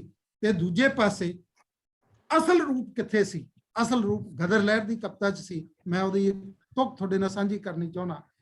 ਜਦੋਂ ਗਦਰ ਲਹਿਰ ਦਾ ਕਵੀ ਇਹ ਲਿਖਣਾ, ਨਵਾਂ ਰੂਪ ਰਚਨਾ ਹਿੰਦ ਦੇ ਸਮਾਜ ਦਾ, ਤੁਖਮ ਉਡਾਉਣਾ ਜ਼ਾਲਮਾਂ ਦੇ ਰਾਜ ਦਾ। ਇੱਕ ਕਵਿਤਾ ਵੀ ਆ, ਇਹ ਸਮਾਜਿਕ ਸਰੋਕਾਰ ਤੇ ਸਾਰਾ ਕੁਝ ਇਸ ਦੇ ਅੰਦਰ। ਤੀਜੀ ਗੱਲ ਮੈਂ ਜਿਹੜੀ ਕਹਿਣੀ ਚਾਹੁੰਦਾ, ਲੋਕ ਲਹਿਰਾਂ ਦੀ ਸ਼ਾਇਰੀ ਨੂੰ ਸਥਾਪਿਤ ਕਾਵਿ ਸ਼ਾਸਤਰ, ਪਰੰਪਰਾਗਤ ਕਾਵਿ ਸ਼ਾਸਤਰਾਂ ਦੇ ਨਾਲ ਮਿਣਿਆ ਤੇ ਮਾਪਿਆ ਨਹੀਂ ਜਾ ਸਕਦਾ। ਨਾ ਇਹਨੂੰ ਮਾਪਿਓ, ਕਿਉਂਕਿ ਲੋਕ ਜਜ਼ਬਾ ਇਹਨਾਂ ਬੰਧਨਾਂ ਨੂੰ ਤਾਂ ਤੋੜ ਕੇ ਬਾਹਰ ਆਉਂਦਾ। ਜੇ ਉਹ ਬੰਧਨਾਂ ਨੂੰ ਤੋੜ ਕੇ ਬਾਹਰ ਆਉਂਦਾ ਤਾਂ ਕਵਿਤਾ ਵੀ ਉਹਨਾਂ ਬੰਧਨਾਂ ਨੂੰ ਤੋੜ ਕੇ ਬਾਹਰ ਆਉਂਦੀ ਆ। ਤੇ ਕਵਿਤਾ ਲਈ ਵੀ ਸਾਨੂੰ ਨਵੇਂ ਕਾਵਿ ਸ਼ਾਸਤਰ ਦੀ ਲੋੜ ਆ, ਤੇ ਉਹ ਲੋੜ ਸਾਨੂੰ ਹਰ ਸਮੇਂ ਧਿਆਨ ਦੇ ਵਿੱਚ ਰੱਖਣੀ ਚਾਹੀਦੀ ਆ। ਆਖਰੀ ਗੱਲ ਜਿਹੜੀ ਕਰਨੀ ਚਾਹੁੰਦਾ ਜੀ, ਉਹ ਇਹ ਆ ਕਿ ਲੋਕ ਲਹਿਰਾਂ ਦੀ ਜਿਹੜੀ ਸ਼ਾਇਰੀ ਆ ਉਹ ਹਮੇਸ਼ਾ ਪ੍ਰਗੀਤਕ ਹੋਵੇਗੀ, ਸੰਬੋਧਨੀ ਕਾਬਿਦੀ ਦੀ ਹੋਵੇਗੀ, ਅਜਿਹੀ ਸ਼ਾਇਰੀ ਹੋਵੇਗੀ ਜਿਸ ਦਾ ਮਕਸਦ ਸਿਰਫ ਵਰਤਮਾਨ ਨਹੀਂ ਹੋਵੇਗਾ, ਜਿਸ ਦਾ ਮਕਸਦ ਭਵਿੱਖ ਹੋਵੇ। ਉਹ ਭਵਿੱਖ ਦੇ ਲਈ ਕਵਿਤਾ ਹੋਏਗੀ। ਸਾਨੂੰ ਲੱਗੇਗੀ ਕਿ ਇਹ ਉਹ ਆ ਤੇ ਮੈਨੂੰ ਤਾਂ ਬਹੁਤ ਵਾਰ ਇਹ ਲੱਗਦਾ ਕਿ ਲਹਿਰਾਂ ਦੇ ਵਿੱਚੋਂ ਨਿਕਲੇ ਹੋਏ ਨਾਰੇ ਹੀ ਆਪਣੇ ਆਪ ਦੇ ਵਿੱਚ ਬੜੀ ਐਡੀ ਵੱਡੀ ਕਵਿਤਾ ਹੁੰਦੇ ਆ। ਉਹ ਨਾਰੇ ਨੂੰ ਅਸੀਂ ਨਾਰੇ ਦੇ ਰੂਪ ਚ ਲੈ ਲੈਂਦੇ ਆ, ਪਰ ਨਾਰਾ ਵੀ ਆਪਣੇ ਆਪ ਚ ਕਵਿਤਾ ਹੁੰਦੀ ਆ। ਜਦੋਂ JNU ਦੇ ਵਿਦਿਆਰਥੀ ਇਨਕਲਾਬੋ ਇਨਕਲਾਬੋ ਇਨਕਲਾਬ ਜਿੰਦਾਬਾਦ ਜਿੰਦਾਬਾਦ ਦਾ ਨਾਰਾ ਜਿਸ ਰਿਦਮ ਚਲਾਉਂਦੇ ਆ, ਉਹ ਆਪਣੇ ਆਪ ਚ ਕਵਿਤਾ ਹੈ। ਉਹਦੇ ਲਈ ਕੋਈ ਲੋੜ ਨਹੀਂ ਇਸ ਕਿਸਮ ਦੀ ਕਵਿਤਾ ਦੀ ਜਿਹੜੀਆਂ ਅਸੀਂ ਗੱਲਾਂ ਬਹੁਤ ਵਾਰ ਕਰਦੇ ਹਾਂ। ਇਸ ਕਰਕੇ ਮੈਂ ਤੁਹਾਡਾ ਦੋਸਤਾਂ ਦਾ ਬਹੁਤਾ ਸਮਾਂ ਨਾ ਲਵਾਂ, ਆਖਰੀ ਇੱਕ ਗੱਲ ਕਰਨੀ, ਕਿਉਂਕਿ ਤੁਸੀਂ ਪੰਜਾਬ ਦੇ ਸ਼ਾਇਰ ਹੋ। ਕਿਉਂਕਿ ਸ਼ਾਇਰ ਉਹ ਗੱਲ ਸੋਚ ਲੈਂਦਾ ਜਿਹੜੀ ਅਸੀਂ ਨਹੀਂ ਸੋਚਦੇ। ਉਸ ਤਾਂ ਬਾਰ-ਬਾਰ ਮੱਥਾ ਮਾਰਦੇ ਹਾਂ। ਸੁਖਵਿੰਦਰ ਕੰਬੋਜ ਹੋਰੀ ਬੈਠੇ ਆ ਤੇ ਮੈਂ ਤਾਂ ਇਹਨਾਂ ਦਾ ਬਹੁਤ ਮਦਾਹ, ਤੇ ਮੈਂ ਇਹ ਗੱਲ ਜ਼ਰੂਰ ਕਹਿਣੀ ਚਾਹੁੰਦਾ, ਕਿਉਂਕਿ ਪੰਜਾਬ ਦੇ ਵਿੱਚ ਕਈ ਵਾਰੀ ਚਿੰਤਨ ਚ ਇੱਕ ਗੱਲ ਉੱਠਦੀ ਆ ਕਿ ਹਰ 20 ਸਾਲ ਬਾਅਦ ਪੰਜਾਬ ਚ ਲਹਿਰ ਉੱਠਦੀ ਆ। ਮੈਂ ਬਾਰ-ਬਾਰ ਸੋਚਿਆ ਇਸ ਗੱਲ ਬਾਰੇ, ਕਿਉਂ 20 ਸਾਲ ਬਾਅਦ ਉੱਠਦੀ ਆ? ਨਹੀਂ, ਪੰਜਾਬ ਚ ਨਹੀਂ ਉੱਠਦੀ। ਅਸਲ ਚ ਗੱਲ ਇਹ ਆ ਕਿ ਸਰਮਾਏਦਾਰੀ ਦਾ ਜਿਹੜਾ ਵੀ ਸਰਕਲ ਹੁੰਦਾ ਉਹ 20 ਸਾਲ ਚ ਕੰਪਲੀਟ ਹੋ ਜਾਂਦਾ, ਉਹਦੀਆਂ ਸਮਾਵਾਂ ਸਾਹਮਣੇ ਆ ਜਾਂਦੀਆਂ, ਲੋਕ ਵਿਦਰੋਹ ਕਰਨ ਲੱਗ ਜਾਂਦੇ। ਜਦੋਂ ਦੇਸ਼ ਆਜ਼ਾਦ ਹੋਇਆ ਸੀ, ਜੋ ਜਵਾਹਰ ਲਾਲ ਨਹਿਰੂ ਨੇ ਕੀਤਾ ਸੀ 5 ਵਰਸ਼ੀ ਯੋਜਨਾਵਾਂ ਚ, ਉਹਦਾ ਹੀਜ ਪਿਆ ਜਦੋਂ ਸਾਹਮਣੇ ਆਉਣ ਲੱਗਿਆ ਤਾਂ ਨਕਸਲੀ ਮੂਵਮੈਂਟ ਸਾਹਮਣੇ ਆਈ। ਇਹ ਮੰਨ ਲਿਓ, ਜਦੋਂ ਲੋਕ ਲਹਿਰ ਦੀ ਕੋਈ ਮੂਵਮੈਂਟ ਨਹੀਂ ਸੀ, ਉਦੋਂ 20 ਸਾਲ 15 ਸਾਲ ਬਾਅਦ ਹੀ ਪੰਜਾਬ ਸੰਕਟ ਚ ਘਿਰ ਗਿਆ। ਜੇ ਤੁਸੀਂ ਲੋਕਾਂ ਨੂੰ ਪੋਜ਼ਿਟਿਵ ਰਸਤਾ ਨਹੀਂ ਦਿਓਗੇ ਤਾਂ ਪੰਜਾਬ ਵਰਗੇ ਲੋਕ ਉਸ ਵੱਲ ਚਲੇ ਜਾਣਗੇ ਜੋ ਖਾਲਿਸਤਾਨੀ ਮੂਵਮੈਂਟ ਸੀ। ਉਸ ਤੋਂ ਬਾਅਦ ਫਿਰ ਨਿਊ ਲਿਬਰਲਿਜ਼ਮ ਪੈਦਾ ਹੁੰਦਾ, ਸੰਕਟ ਪੈਦਾ ਹੁੰਦਾ, ਉਹਦੇ ਚੋਂ ਕਿਸਾਨੀ ਫਿਰ ਸਾਹਮਣੇ ਆ ਜਾਂਦੀ। ਇਸ ਕਰਕੇ ਇਸ ਨੂੰ ਸਰਮਾਏਦਾਰੀ ਦੇ ਸਰਕਲ ਦੇ ਵਿੱਚੋਂ ਦੇਖਿਓ ਤਾਂ ਅਰਥਬੱਧ ਸਾਹਮਣੇ ਪੈਣਗੇ। ਜਦੋਂ ਅਸੀਂ ਪੰਜਾਬ ਕਈ ਵਾਰੀ ਅਸੀਂ ਪੰਜਾਬੀ, ਮੈਂ ਵੀ ਪੰਜਾਬੀ ਹਾਂ, ਅਸੀਂ ਇਸ ਗੱਲ ਦਾ ਫਾਇਦਾ ਲੈਣ ਲੈਂਦੇ ਵੀ ਪੰਜਾਬੀ ਬੜੇ ਵਿਦਰੋਹੀ ਹੁੰਦੇ ਆ। ਪੰਜਾਬੀ ਦੁਨੀਆ ਦੀਆਂ ਸਾਰੀਆਂ ਕੌਮਾਂ ਵਿਦਰੋਹੀ ਨੇ, ਪੰਜਾਬੀ ਆਪਣੇ ਆਪ ਐ ਨਾ ਕਰੋ। ਦੁਨੀਆ ਦੇ ਲੋਕਾਂ ਨੇ ਬੜੀਆਂ, ਨੈਲਸਨ ਮੰਡੇਲਾ ਜਿੱਡੀ ਕੌਣ ਲੜਾਈ ਲੜੇਗਾ? ਹੀ ਵਾਸ ਨਾਟ ਪੰਜਾਬੀ। ਹਾਂ, ਇਹ ਪੰਜਾਬੀਆਂ ਨੂੰ ਕ੍ਰੈਡਿਟ ਹੈ ਕਿ ਪੰਜਾਬੀ ਉਸ ਗੱਲ ਨੂੰ ਸਭ ਤੋਂ ਪਹਿਲਾਂ ਸਮਝ ਲੈਂਦੇ ਆ, ਇਹ ਕ੍ਰੈਡਿਟ ਲੈਣਾ ਚਾਹੀਦਾ। ਔਰ ਦੂਜੀ ਗੱਲ ਇਹ ਕਰਨੀ ਚਾਹੀਦੀ ਆ ਕਿ ਅਸੀਂ ਪੰਜਾਬੀ ਹੋਣ ਕਰਕੇ ਨਹੀਂ ਲੜ ਰਹੇ, ਅਸੀਂ ਇਸ ਕਰਕੇ ਲੜ ਰਹੇ ਆ ਕਿਉਂਕਿ ਅਸੀਂ ਉਸ ਸੰਕਟ ਨੂੰ ਪਹਿਲਾਂ ਭਾਂਪ ਲੈਂਦੇ ਆ, ਪਹਿਲਾਂ ਜਾਣ ਲੈਂਦੇ ਆ। ਇਹ ਪੰਜਾਬੀਆਂ ਨੂੰ ਕ੍ਰੈਡਿਟ ਜਾਣਾ ਚਾਹੀਦਾ। ਪੰਜਾਬੀਆਂ ਨੂੰ ਜਿਸਮਾਨੀ ਤਾਕਤ ਦਾ ਨਹੀਂ, ਪੰਜਾਬੀਆਂ ਨੂੰ ਬੌਧਿਕ ਤੇ ਸੰਵੇਦਨਸ਼ੀਲ ਤਾਕਤ ਉੱਤੇ ਮਾਣ ਕਰਨਾ ਚਾਹੀਦਾ। ਮੈਂ ਇਸ ਗੱਲ ਉੱਤੇ ਜ਼ੋਰ ਦੇਣਾ ਚਾਹੁੰਦਾ ਸੀ। ਤੁਸੀਂ ਦੋਸਤਾਂ ਨੇ ਇਹਨੇ ਧਿਆਨ ਨਾਲ ਗੱਲਾਂ ਸੁਣੀਆਂ। ਮੈਂ ਤਾਂ ਸੁਖਵਿੰਦਰ ਕੰਬੋਜ ਹੋਰਾਂ ਦੀ ਕਵਿਤਾ, ਜਗਰਾਜ ਧੌਲਾ ਹੋਰਾਂ ਦੀ, ਦੋਸਤਾਂ ਦੀ, ਖਟਕੜ ਹੋਰਾਂ ਦੀ ਕਵਿਤਾ ਸੁਣ ਲਈ ਬੈਠਾ। ਮੈਂ ਇਹਨਾਂ ਦਾ ਸਮਾਂ ਲਿਆ, ਮੈਂ ਇਹਨਾਂ ਤੋਂ ਮਾਫੀ ਮੰਗੂਗਾ। ਤੁਹਾਡੇ ਸਾਰਿਆਂ ਦਾ ਬਹੁਤ ਬਹੁਤ ਸ਼ੁਕਰੀਆ ਜੀ। ਬਹੁਤ ਸ਼ੁਕਰੀਆ ਡਾਕਟਰ ਸਰਬਜੀਤ ਸਿੰਘ ਜੀ। ਜਿਵੇਂ ਪਹਿਲਾਂ ਕਿਹਾ ਸੀ ਕਿ ਡਾਕਟਰ ਸਰਬਜੀਤ ਸਿੰਘ ਹੋਰਾਂ ਦੀ ਪੰਜਾਬੀ ਕਵਿਤਾ ਦੇ ਉੱਤੇ ਬਹੁਤ ਜ਼ਿਆਦਾ ਪਕੜ ਹੈ ਤੇ ਉਹ ਪਕੜ ਸਾਨੂੰ ਇਹਨਾਂ ਸਾਰੇ ਸੰਕੇਤਾਂ ਦੇ ਵਿੱਚੋਂ ਸਮਝ ਆਈ ਹੈ। ਭਾਵੇਂ ਇਹ ਟੌਪਿਕ ਬਹੁਤ ਵੱਡਾ ਹੈ ਤੇ ਇਸ ਤੇ ਕਈ ਘੰਟੇ ਗੱਲਬਾਤ ਹੋ ਸਕਦੀ ਹੈ, ਪਰ ਜਿਸ ਕਿਸਮ ਦੇ ਸੰਕੇਤ ਡਾਕਟਰ ਸਰਬਜੀਤ ਸਿੰਘ ਹੋਰਾਂ ਨੇ ਦਿੱਤੇ ਨੇ ਲੋਕ ਲਹਿਰਾਂ ਬਾਰੇ, ਉਹ ਆਪਣੇ ਆਪ ਦੇ ਵਿੱਚ ਬਹੁਤ ਮਹੱਤਵਪੂਰਨ ਨੇ ਤੇ ਇਹ ਸਾਡੀ ਸਮੁੱਚੀ ਪੰਜਾਬੀ ਕਵਿਤਾ ਨੂੰ ਸਮਝਣ ਲਈ, ਸਾਡੀ ਕਵਿਤਾ ਦੇ ਈਡੀਐਮ ਨੂੰ ਸਮਝਣ ਲਈ ਵੀ ਬਹੁਤ ਮਹੱਤਵਪੂਰਨ ਹੈ। ਸਾਡੇ ਨਾਲ ਚੱਲਦੇ ਪ੍ਰੋਗਰਾਮ ਦੇ ਦਰਮਿਆਨ ਸੁਖਵਿੰਦਰ ਕੰਬੋਜ ਹੋਰੀ ਸ਼ਾਮਲ ਹੋ ਚੁੱਕੇ ਨੇ, ਅਸੀਂ ਉਹਨਾਂ ਦਾ ਵੀ ਸਵਾਗਤ ਕਰਦੇ ਹਾਂ। ਬਹੁਤ ਬਹੁਤ ਧੰਨਵਾਦ ਡਾਕਟਰ ਸਰਬਜੀਤ ਸਿੰਘ ਜੀ ਤੁਹਾਡਾ, ਤੇ ਤੁਸੀਂ ਸਾਡੇ ਨਾਲ ਬਣੇ ਰਹੇ ਇਸੇ ਤਰ੍ਹਾਂ। ਦੋਸਤੋ, ਹੁਣ ਆਪਾਂ ਸ਼ਾਇਰੀ ਦਾ ਸਿਲਸਿਲਾ ਸ਼ੁਰੂ ਕਰਦੇ ਹਾਂ। ਮੈਡਮ ਰਾਜਵੰਤ ਕੌਰ ਪ੍ਰੀਤਮਾਨ ਹੋਰਾਂ ਨੂੰ ਆਪਾਂ ਵਿਚਕਾਰ ਜੇ ਕਿਤੇ ਸੁਣਾਂਗੇ, ਇਹਨਾਂ ਦੀਆਂ ਯਾਦਾਂ ਵੀ ਨਾਲ ਸੋ ਸਾਰੇ ਰੰਗ ਚੱਲਦੇ ਰਹਿਣੇ ਚਾਹੀਦੇ ਨੇ, ਕਿਉਂਕਿ ਆਪਾਂ ਸੋਸ਼ਲ ਮੀਡੀਆ ਦੇ ਪਲੇਟਫਾਰਮ ਤੇ ਸੋਸ਼ਲ ਮੀਡੀਆ ਦੇ ਪਲੇਟਫਾਰਮ ਤੇ ਥੋੜਾ ਜਿਹਾ ਇਸ ਕਿਸਮ ਦਾ ਆਪਾਂ ਨੂੰ ਗੁੰਨ ਕੇ ਪ੍ਰੋਗਰਾਮ ਪੇਸ਼ ਕਰਨਾ ਪੈਂਦਾ ਤਾਂ ਕਿ ਜਿਹੜਾ ਸਧਾਰਨ ਦਰਸ਼ਕ ਉਹ ਵੀ ਸਾਡੇ ਨਾਲ ਜੁੜਿਆ ਰਹੇ। ਸੋ ਆਪਾਂ ਜਿਹੜੀ ਹੁਣ ਇਸ ਵੇਲੇ ਸਾਡੇ ਨਾਲ ਸ਼ਾਇਰ ਸ਼ਾਮਲ ਨੇ, ਉਹਨਾਂ ਦੇ ਵਿੱਚੋਂ ਜਗਰਾਜ ਧੌਲਾ ਜੀ ਨੂੰ ਸਭ ਤੋਂ ਪਹਿਲਾਂ ਸੁਣਾਂਗੇ, ਉਸ ਤੋਂ ਬਾਅਦ ਡਾਕਟਰ ਅਰਵਿੰਦਰ ਕਾਕੜਾ ਹੋਰਾਂ ਨੂੰ ਸੁਣਾਂਗੇ, ਫਿਰ ਆਪਾਂ ਜੁਰਾ ਸਿੰਘ ਨਸਰਾਲੀ ਹੋਰਾਂ ਨੂੰ ਸੁਣਾਂਗੇ, ਉਸ ਤੋਂ ਬਾਅਦ ਸੁਰਿੰਦਰ ਗਿੱਲ ਜੈਪਾਲ ਹੋਰਾਂ ਨੂੰ ਸੁਣਾਂਗੇ, ਉਸ ਤੋਂ ਬਾਅਦ ਸੁਖਵਿੰਦਰ ਕੰਬੋਜ ਹੋਰਾਂ ਨੂੰ ਸੁਣਾਂਗੇ ਤੇ ਬਾਅਦ ਦੇ ਵਿੱਚ ਦਰਸ਼ਨ ਖਟਕੜ ਤੇ ਜਸਵਿੰਦਰ ਸਿੰਘ ਕੈਨੇਡਾ ਨੂੰ ਸੁਣਾਂਗੇ। ਆਪਾਂ ਇਹ ਤਰਤੀਬ ਰਹੂ ਅੱਜ ਦੇ ਪ੍ਰੋਗਰਾਮ ਦੀ, ਤੇ ਕੋਸ਼ਿਸ਼ ਕਰਿਓ ਦੋਸਤੋ ਕਿ 2 ਕਵਿਤਾਵਾਂ ਤੁਸੀਂ ਸਾਡੇ ਨਾਲ ਸਾਂਝੀਆਂ ਕਰ ਸਕੋ 5 ਤੋਂ 6 ਮਿੰਟ ਦੇ ਵਿੱਚ, ਕਿਉਂਕਿ ਸਾਰਿਆਂ ਨੂੰ ਸਮਾਂ ਮਿਲੇ। ਇਸ ਕਰਕੇ ਅਸੀਂ ਚਾਹੁੰਦੇ ਹਾਂ ਕਿ 6 ਮਿੰਟ ਤੋਂ ਵੱਧ ਅਸੀਂ ਕਿਸੇ ਸ਼ਾਇਰ ਨੂੰ ਨਹੀਂ ਦੇ ਸਕਾਂਗੇ, ਸਾਡੀ ਮਜਬੂਰੀ ਹੋਊਗੀ। ਲਗਭਗ 2 ਕਵਿਤਾਵਾਂ 5-6 ਮਿੰਟ ਦੇ ਵਿੱਚ ਪੜ੍ਹੀਆਂ ਜਾ ਸਕਦੀਆਂ ਨੇ। ਸੋ ਆਓ ਆਪਾਂ ਜਗਰਾਜ ਧੌਲਾ ਹੋਰਾਂ ਤੋਂ, ਜੋ ਪੰਜਾਬ ਦੀ ਬੁਲੰਦ ਆਵਾਜ਼ ਨੇ ਲੋਕ ਲਹਿਰਾਂ ਦੀ, ਪੰਜਾਬ ਦੀ ਹਰ ਸਟੇਜ ਤੇ ਹਰ ਸੰਘਰਸ਼ ਦੇ ਵਿੱਚ ਜਗਰਾਜ ਧੌਲਾ ਹੋਰਾਂ ਦੀ ਆਵਾਜ਼ ਗੂੰਜਦੀ ਹੈ। ਆਓ ਆਪਾਂ ਮਾਣੀਏ ਧੌਲਾ ਸਾਹਿਬ ਦਾ ਰੰਗ। ਬਹੁਤ ਬਹੁਤ ਸਵਾਗਤ ਹੈ ਜਗਰਾਜ ਧੌਲਾ ਜੀ ਤੁਹਾਡਾ।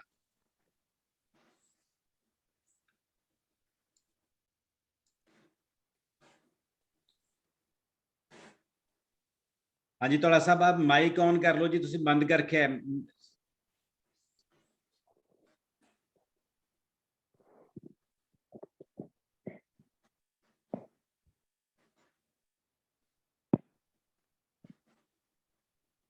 ਹਾਂਜੀ ਹਾਂ, ਹੁਣ ਬੋਲੋ ਜੀ।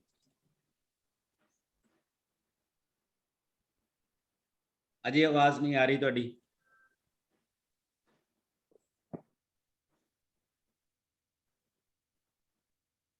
ਆਵਾਜ਼ ਆ ਨਹੀਂ ਰਹੀ ਧੌਲਾ ਸਾਹਿਬ ਤੁਹਾਡੀ ਅਜੇ। ਉਹਨਾਂ ਦਾ ਮਾਈਕ ਆਫ ਲੱਗਦਾ ਜੀ ਜੀ ਜੀ, ਹੁਣ ਬੋਲੋ। ਸੌਰੀ, ਹਾਂ ਹੁਣ ਬੋਲੋ ਜੀ। ਆ ਰਹੀ ਹੈ ਜੀ ਆਵਾਜ਼? ਹੁਣ ਆ ਗਈ ਜੀ। ਹਾਂਜੀ ਆ ਰਹੀ ਹੈ ਜੀ ਆਵਾਜ਼। ਹੈਲੋ, ਹਾਂਜੀ ਹਾਂਜੀ, ਬੋਲੋ ਜੀ ਬੋਲੋ।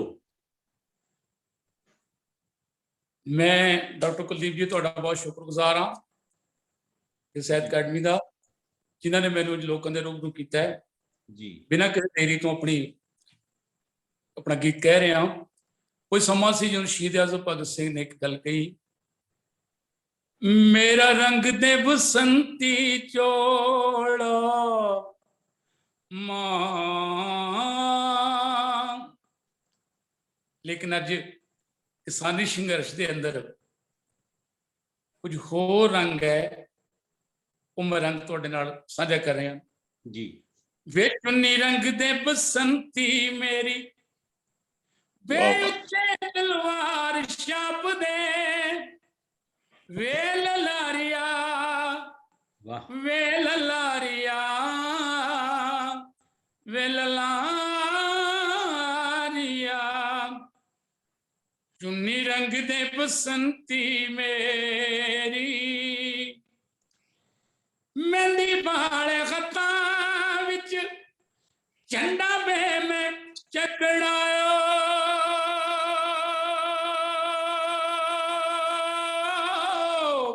ਅਸ਼ਕੇ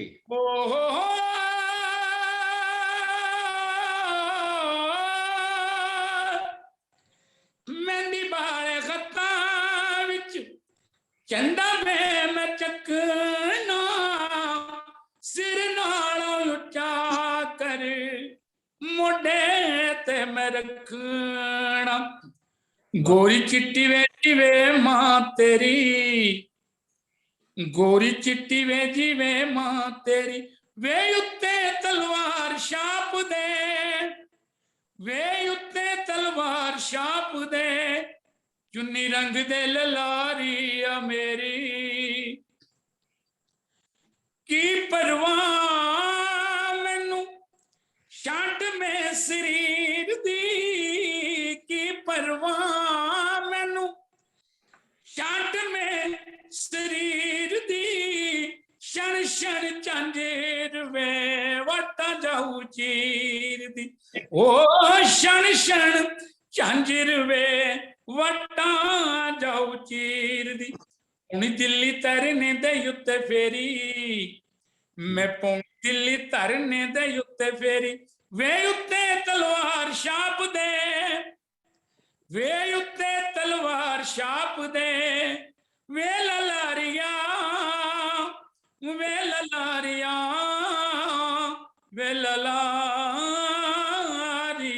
ਚੁੰਨੀ ਰੰਗ ਦੇ ਬਸੰਤੀ ਮੇਰੀ, ਲੱਗੀ ਕਹਿੰਦੇ ਲਾਮ ਦਿੱਲੀ ਵੇ ਮੈਂ ਕਾ ਤੋਂ ਜਾਵਾਂ ਨਾ, ਲੱਗੀ ਕਹਿੰਦੇ ਲਾਮ ਦਿੱਲੀ ਮੈਂ ਕਾ ਤੋਂ ਜਾਵਾਂ ਨਾ, ਬਣਦਾ ਜੋ ਹਿੱਸਾ ਮੇਰਾ ਮੈਂ ਕਾ ਤੋਂ ਪਾਵਾਂ ਨਾ, ਵੇ ਬਣਦਾ ਜੋ ਹਿੱਸਾ ਮੇਰਾ ਮੈਂ ਕਾ ਤੋਂ ਪਾਵਾਂ ਨਾ, ਮੇਰੀ ਕੱਟ ਨਾ ਵੇ ਵੀਰਾਂ ਤੋਂ ਦਲੇਰੀ, ਮੇਰੀ ਘੱਟ ਨਾ ਵੇ ਵੀਰਾਂ ਤੋਂ ਦਲੇਰੀ, ਤੂੰ ਉੱਤੇ ਤਲਵਾਰ ਛਾਪ ਦੇ, ਵੇ ਉੱਤੇ ਤਲਵਾਰ ਛਾਪ ਦੇ, ਚੁੰਨੀ ਰੰਗ ਦੇ ਲਲਾਰੀਆ ਮੇਰੀ, हो की तो सरकारी जाऊगी गर्क वे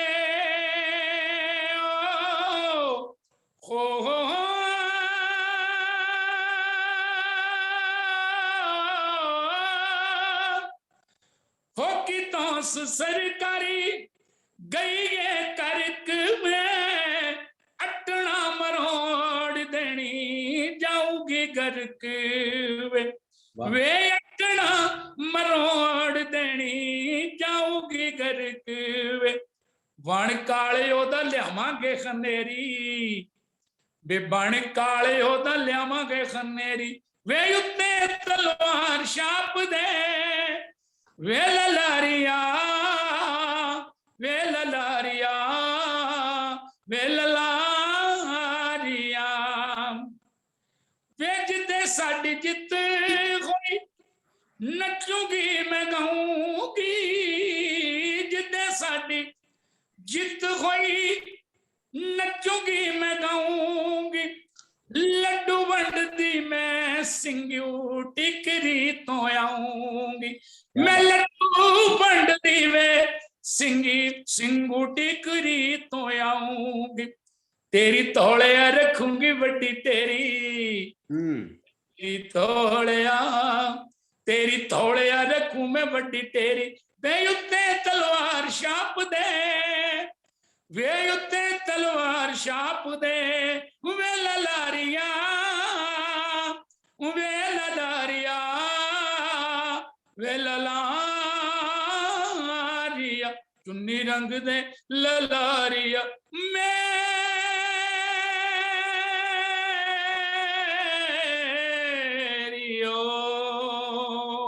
वाह जी वाह जी बहुत अच्छे जी, वाह। एक कविता होर सुनाओगे सर तौला साहब? जिवें हुक्म होवे सर। हाँ हाँ बिल्कुल बिल्कुल एक हो दो कविता मैं गा के नहीं सुनाऊंगा हुण। हाँ जी मैं गा के नहीं सुनाऊंगा। ठीक है जिवें मर्जी। तूफान उठ रहा तूफान उठ रहा है सागर दिखते लर्जियां लहरान कीते इशारे तूफान उठ रहा है सागर दिखते लर्जियां लहरान कीते इशारे काफिला कश्तियां दा तुंदवार आया काफिला कश्तियां दा तुंदवार आया अक्स किरनां दे नक्श नू चमकाया ले चंडे फरेरे वाद वां फड़ पड़ाए ओ साहिल ली बद देन तेरे सहारे तूफान उठ रहा है सागर दिखते लर्जियां लहरान कीते इशारे तूफान हंकारी तूफाना शुक्र बधाई हंकारी तूफाना शुक्र बधाई कुम्मण केरिया ने कुकर बधाई मंज थारा दिख नू चेरिया मला मंज थारा दिख नू चेरिया मला थके पामे तन ने पर मन ने करार तूफान उठ रहा है ए लहरा साहिब पर यावन ए लहरा साहिल पर यावन ले साहिल दबोसा पिछा मुड़ जावन ले साहिल दबोसा पिछा मुड़ जावन ए औना ते जाना ए औना ते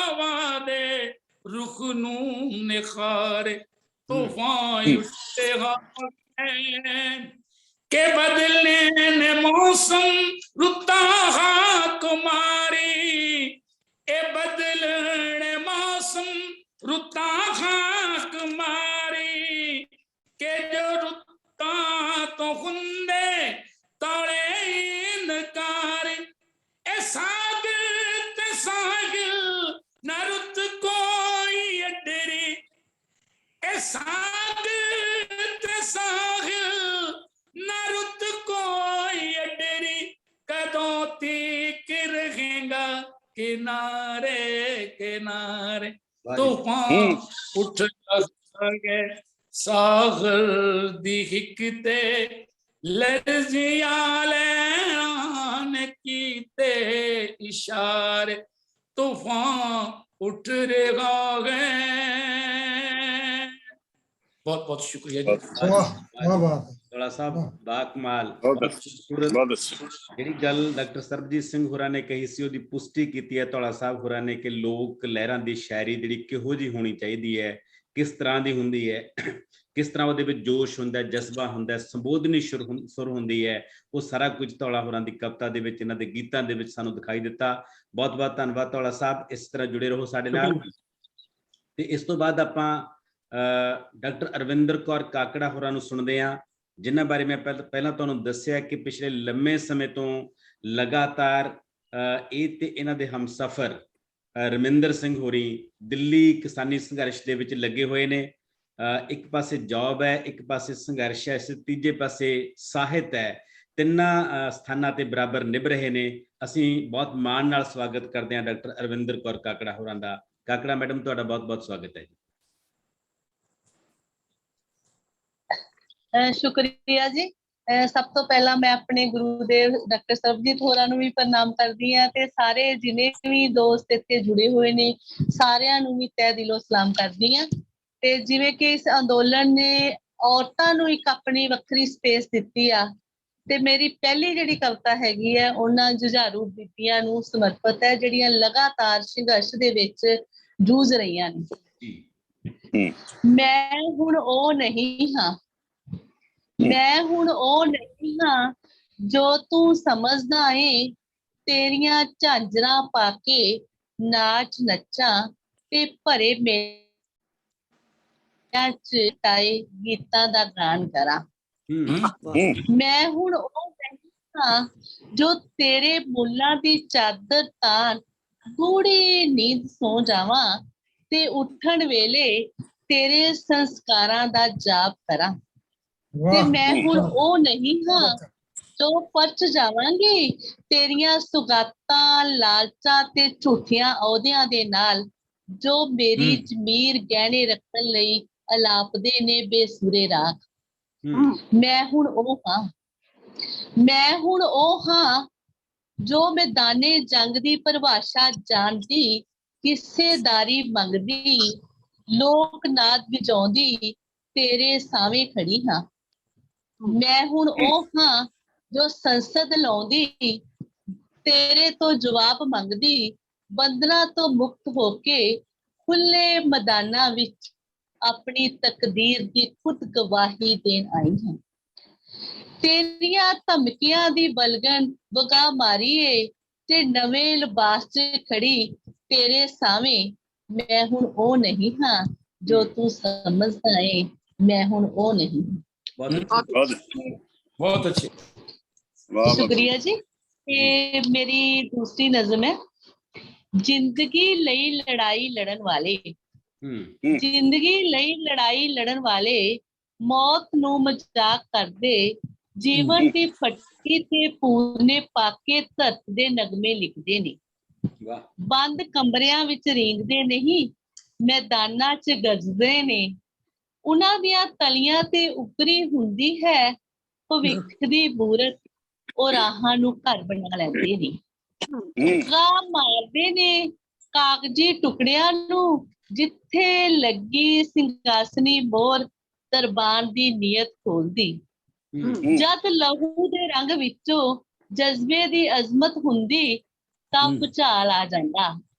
ਵਿਅਸਤ ਦੀ ਕਾਲ ਖਰੋੜਨਾ ਜਾਣਦੇ ਨੇ ਇਤਿਹਾਸ ਦੇ ਉਸਰੀਏ ਪਰਚਮ ਐਵੇਂ ਨਹੀਂ ਵਗਦੀਆਂ ਹਵਾਵਾਂ ਵਿੱਚ ਝੁਲਦਾ। ਸਮੇਂ ਦੀ ਲਗਾਮ ਸਿਰਫ ਕੁਰਸੀ ਮੰਡਲ ਕੋਲ ਨਹੀਂ ਹੁੰਦੀ, ਤਲੀਆਂ ਤੇ ਟਿੱਕੇ ਸੀਸ ਪਲਛਿਨ ਬੰਨ ਦਿੰਦੇ ਨੇ। ਜੋ ਜੁਗਾਂ ਤੱਕ ਵਗਦੇ ਰਾਹਾਂ ਦਾ ਸਰਨਾਵਾ ਹੁੰਦੇ, ਜ਼ਿੰਦਗੀ ਦੀ ਲੜਾਈ ਲੜਨ ਵਾਲੇ ਆਮ ਨਹੀਂ ਖਾਸ ਲੋਕ ਹੁੰਦੇ ਨੇ। ਬਹੁਤ ਅੱਛਾ। ਜ਼ਿੰਦਗੀ ਦੀ ਲੜਾਈ ਲੜਨ ਵਾਲੇ ਲੋਕ ਆਮ ਨਹੀਂ ਖਾਸ ਹੁੰਦੇ ਨੇ। ਬਹੁਤ ਅੱਛਾ। ਤੇ ਇੱਕ ਹੋਰ ਨਜ਼ਮ ਛੋਟੀ ਜੀ ਜੀ ਜੇ ਇਜਾਜ਼ਤ ਹੋਵੇ ਕੁਲਦੀਪ ਜੀ। ਜੀ ਜੀ ਜੀ ਸੁਣਾ ਸਕਦੀ ਹਾਂ ਜੀ? ਹਾਂਜੀ ਹਾਂ ਬੋਲੋ। ਹਾਂਜੀ, ਇਹ ਮੈਂ ਮੈਡਮ ਸੁਰਿੰਦਰ ਕੌਰ ਹੋਰਾਂ ਨੂੰ ਸਮਰਪਿਤ ਕਰਾਂਗੀ। ਜੀ। ਮੈਂ ਤੁਰ ਪਈ ਹਾਂ ਘਰ ਤੋਂ ਤੇ ਸਫ਼ਰ ਤੇ ਹਾਂ, ਮੈਂ ਤੁਰ ਪਈ ਹਾਂ ਘਰ ਤੋਂ ਤੇ ਸਫ਼ਰ ਤੇ ਹਾਂ, ਭਾਰਤ ਦਾ ਨਕਸ਼ਾ ਮੇਰੇ ਕਦਮ ਵਾਹ ਰਹੇ ਨੇ। ਕਿੰਨਾ ਅੰਤਰ ਹੈ ਘਰ ਤੇ ਮੈਦਾਨ ਦਾ, ਮੈਂ ਤਾਂ ਸਿਰਫ ਇਹੀ ਜਾਣਦੀ ਸਾਂ ਕਿ ਰੋਟੀ ਦੀ ਗੁਲਾਈ, ਸਲੂਣੇ ਵਿਚਲਾ ਲੂਣ, ਜੀਭ ਦੇ ਸਵਾਦ ਦੇ ਕਿੰਨਾ ਕੁ ਮੇਜ ਹੈ। ਉਂਝ ਮੇਰੇ ਅੰਦਰ ਜ਼ਿੰਦਗੀ ਜਿਉਣ ਦਾ ਸਵਾਦ ਵੀ ਉਸਲ ਵਾਟੇ ਲੈਂਦਾ ਰਿਹਾ, ਤੇ ਤਾਂਗੀ ਮਛਲੀਆਂ ਸਾਗਰ ਲੱਭਦੀਆਂ ਤੇਰੇ ਨੈਣਾ ਦਾ ਤੀਰ ਮਾਪਦੀਆਂ ਰਹੀਆਂ। ਇਸ ਚੱਕਰ ਵਿਊ ਵਿੱਚ ਕੀ ਕੁਝ ਰੁੜ ਗਿਆ, ਜ਼ਿੰਦਗੀ ਦੇ ਮਾਇਨੇ ਮਿਟਦੇ ਰਹੇ।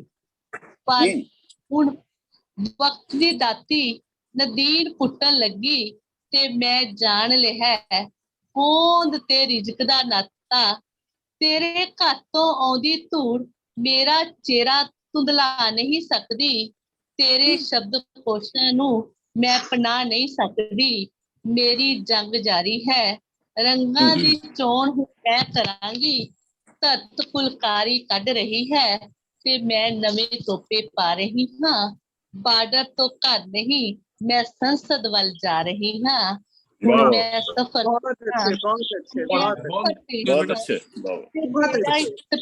ਦਾ ਜੁਗਰਾਫੀਆ ਉਗੜ ਰਿਹਾ ਹੈ ਤੇ ਮੇਰੀ ਸਪੇਸ ਦਾ ਜੁਗਰਾਫੀਆ ਉਗੜ ਰਿਹਾ ਹੈ। ਸ਼ੁਕਰੀਆ ਜੀ, ਬਹੁਤ ਸ਼ੁਕਰੀਆ ਅਰਵਿੰਦਰ ਜੀ। ਬਹੁਤ ਅੱਛਾ ਅਰਵਿੰਦਰ, ਧੰਨਵਾਦ। ਇਹ ਸੀ ਡਾਕਟਰ ਅਰਵਿੰਦਰ ਕੌਰ ਕਾਕੜਾ, ਜਿਨ੍ਹਾਂ ਨੇ ਸੰਘਰਸ਼ ਦੇ ਨਾਲ ਤੁਰਦਿਆਂ ਸੰਘਰਸ਼ ਦੇ 3 ਰੰਗ ਆਪਣੀਆਂ ਕਵਿਤਾਵਾਂ ਰਾਹੀਂ ਪੇਸ਼ ਕੀਤੇ ਨੇ। ਬਹੁਤ ਧੰਨਵਾਦ ਕਾਕੜਾ ਮੈਡਮ, ਤੁਹਾਡੇ ਲਈ ਬਹੁਤ ਦੁਆਵਾਂ। ਇਸੇ ਤਰ੍ਹਾਂ ਕਰਦੇ ਰਹੋ, ਤੁਸੀਂ ਔਰਤਾਂ ਦੀ ਨੁਮਾਇੰਦਗੀ ਕਰ ਰਹੇ ਹੋ ਸੰਘਰਸ਼ ਦੇ ਵਿੱਚ, ਤੁਹਾਡਾ ਬਹੁਤ ਸ਼ੁਕਰੀਆ ਜੀ। ਦੋਸਤੋ, ਹੁਣ ਇਸ ਤੋਂ ਪਹਿਲਾਂ ਕਿ ਆਪਾਂ ਰਾਜਵੰਤ ਕੌਰ ਮਾਨ ਹੋਰਾਂ ਨੂੰ ਸੁਣੀਏ, ਉਹਨਾਂ ਨੇ ਇਪਟਾ ਦੀਆਂ ਯਾਦਾਂ ਕੁਝ ਮਿੰਟ ਲਈ ਆਪਣੇ ਨਾਲ ਸਾਂਝੀਆਂ ਕਰਨੀਆਂ ਨੇ, ਪਰ ਅਸੀਂ ਉਸ ਤੋਂ ਪਹਿਲਾਂ ਜੋਰਾ ਸਿੰਘ ਨਸਰਾਲੀ ਹੋਰਾਂ ਨੂੰ ਸੁਣਾਂਗੇ। ਇਸ ਤੋਂ ਬਾਅਦ ਮੈਡਮ ਰਾਜਵੰਤ ਕੌਰ ਪ੍ਰੀਤ ਮਾਨ ਹੋਰਾਂ ਦੀਆਂ ਆਪਾਂ ਕੁਝ ਗੱਲਾਂ, ਕੁਝ ਯਾਦਾਂ ਉਸ ਦੌਰ ਦੀਆਂ ਸਾਂਝੀਆਂ ਕਰਨਗੇ ਉਹ। ਜੋਰਾ ਸਿੰਘ ਨਸਰਾਲੀ ਵੀ ਜਗਰਾਜ ਧੌਲਾ ਹੋਰਾਂ ਵਾਂਗੂ ਪੰਜਾਬ ਦੀਆਂ ਇਨਕਲਾਬੀ ਸਟੇਜਾਂ ਦੇ ਬੁਲੰਦ ਕਲਾਕਾਰ ਨੇ। ਪੰਜਾਬ ਦੀ ਕੋਈ ਵੀ ਇਨਕਲਾਬੀ ਸਟੇਜ, ਸੰਘਰਸ਼ਾਂ ਦੀ ਕੋਈ ਵੀ ਸਟੇਜ ਜੋਰਾ ਸਿੰਘ ਨਸਰਾਲੀ ਦੀ ਕਵਿਤਾ ਤੋਂ ਬਿਨਾਂ ਅਧੂਰੀ ਰਹਿੰਦੀ ਹੈ। ਨਸਰਾਲੀ ਸਾਹਿਬ, ਤੁਹਾਡਾ ਬਹੁਤ ਸਵਾਗਤ ਹੈ। ਮਾਈਕ ਖੋਲੋ ਆਪਣਾ, ਤੁਸੀਂ ਮਾਈਕ ਬੰਦ ਕੀਤਾ ਹੈ ਸਰ।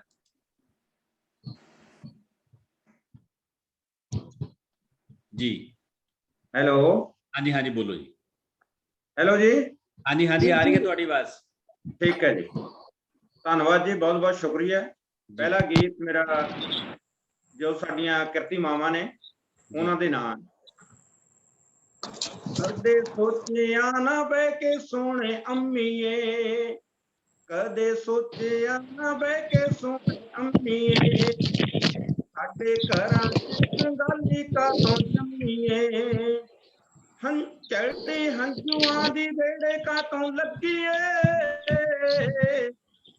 ਹੰਝੂਆਂ ਦੀ ਵੇੜੇ ਕਾਤੋਂ ਲੱਗੀਏ, ਖਾਲੀ ਟਿੰਡਿਆਂ ਦੇ ਵਾਂਗ ਸਾਡੇ ਹੱਥ ਸਖਣੇ, ਗੋਡੇ ਜਾਵਰਾਂ ਦੀ ਧੌਣੀ ਉੱਤੇ ਪੈਣੇ ਰੱਖਣੇ, ਗੋਡੇ ਜਾਵਰਾਂ ਦੀ ਧੌਣੀ ਉੱਤੇ ਪੈਣੇ ਰੱਖਣੇ। ਵਾਹ ਜੀ ਵਾਹ। ਗਿੱਲੇ ਵਾਲ ਡੱਕੇ ਨਿਗਾਹ ਤੂੰ ਗਵਾ ਲਈ, ਲਾ ਕੇ ਟਾਕੀਆਂ ਤੂੰ ਜਿਸਮ ਲੁਕਾ ਰਹੀ, ਖਾ ਕੇ ਰੁੱਖੀ ਮਿੱਸੀ ਵਕਤ ਟਪਾ ਰਹੀ, ਰੁੱਖੀ ਮਿੱਸੀ ਵਕਤ ਟਪਾ ਰਹੀ, ਮਹਿਲਾਂ ਵਿੱਚ ਸੌਂਦੇ ਇੱਕ ਤੰਗ ਦਲਿਆਂ ਤੇ ਰਹਿਣ ਰੌਣਕਾਂ ਹਮੇਸ਼ਾ ਅੱਜ ਵੇਲਿਆਂ ਦੇ ਝੋਲੇ ਵੱਡ ਵੱਡ ਖਾਂਦੇ ਸਾਡੀ ਜਾਨ ਨੂੰ ਠੁੱਡੇ ਪੈਂਦੇ ਸੱਥ ਵਿੱਚ ਸਾਡੀ ਆਣ ਨੂੰ ਜੁੱਤੀ ਜੁੜੇ ਨਾ ਪੈਰਾਂ ਦੇ ਵਿੱਚ ਪਾਣ ਨੂੰ ਰਾਤਾਂ ਜੁੜੀ ਨਾ ਦਵਾਈ ਬੁੱਢੇ ਬਾਪ ਮੇਰੇ ਨੂੰ ਦੂਰ ਕਰ ਦੇਣਾ ਅਸੀਂ ਕੁੱਲੀਆਂ ਦੇ ਨੇਰੇ ਨੂੰ ਬਹੁਤ ਅੱਛਾ ਬਹੁਤ ਅੱਛਾ ਬਹੁਤ ਅੱਛਾ ਬਹੁਤ ਵਧੀਆ। ਮਹਿਲਾਂ ਵਿੱਚ ਕੰਮੇ ਦੀ ਕਮਾਈ ਏ ਸਾਡੇ ਵੇੜੇ ਧੁੰਦ ਗਵਾਂ ਵਾਲੀ ਛਾਈ ਏ ਤਾਈਓ ਚੋਟ ਤਾਂ ਨਗਾਰੇ ਉੱਤੇ ਲਾਈਏ ਚੋਟ ਤਾਂ ਨਗਾਰੇ ਉੱਤੇ ਲਾਈਏ ਸੱਚ ਜਿੱਤਣਾ ਤੇ ਝੂਠ ਨੇ ਹੈ ਹਾਰ ਨਾ ਮਾਏ ਤੇਰੇ ਸਿਰੋਂ ਅਸੀਂ ਕਰਜ਼ ਉਤਾਰ ਨਾ ਮਾਏ ਤੇਰੇ ਸਿਰੋਂ ਅਸੀਂ ਕਰਜ਼ ਉਤਾਰ ਨਾ ਮਾਏ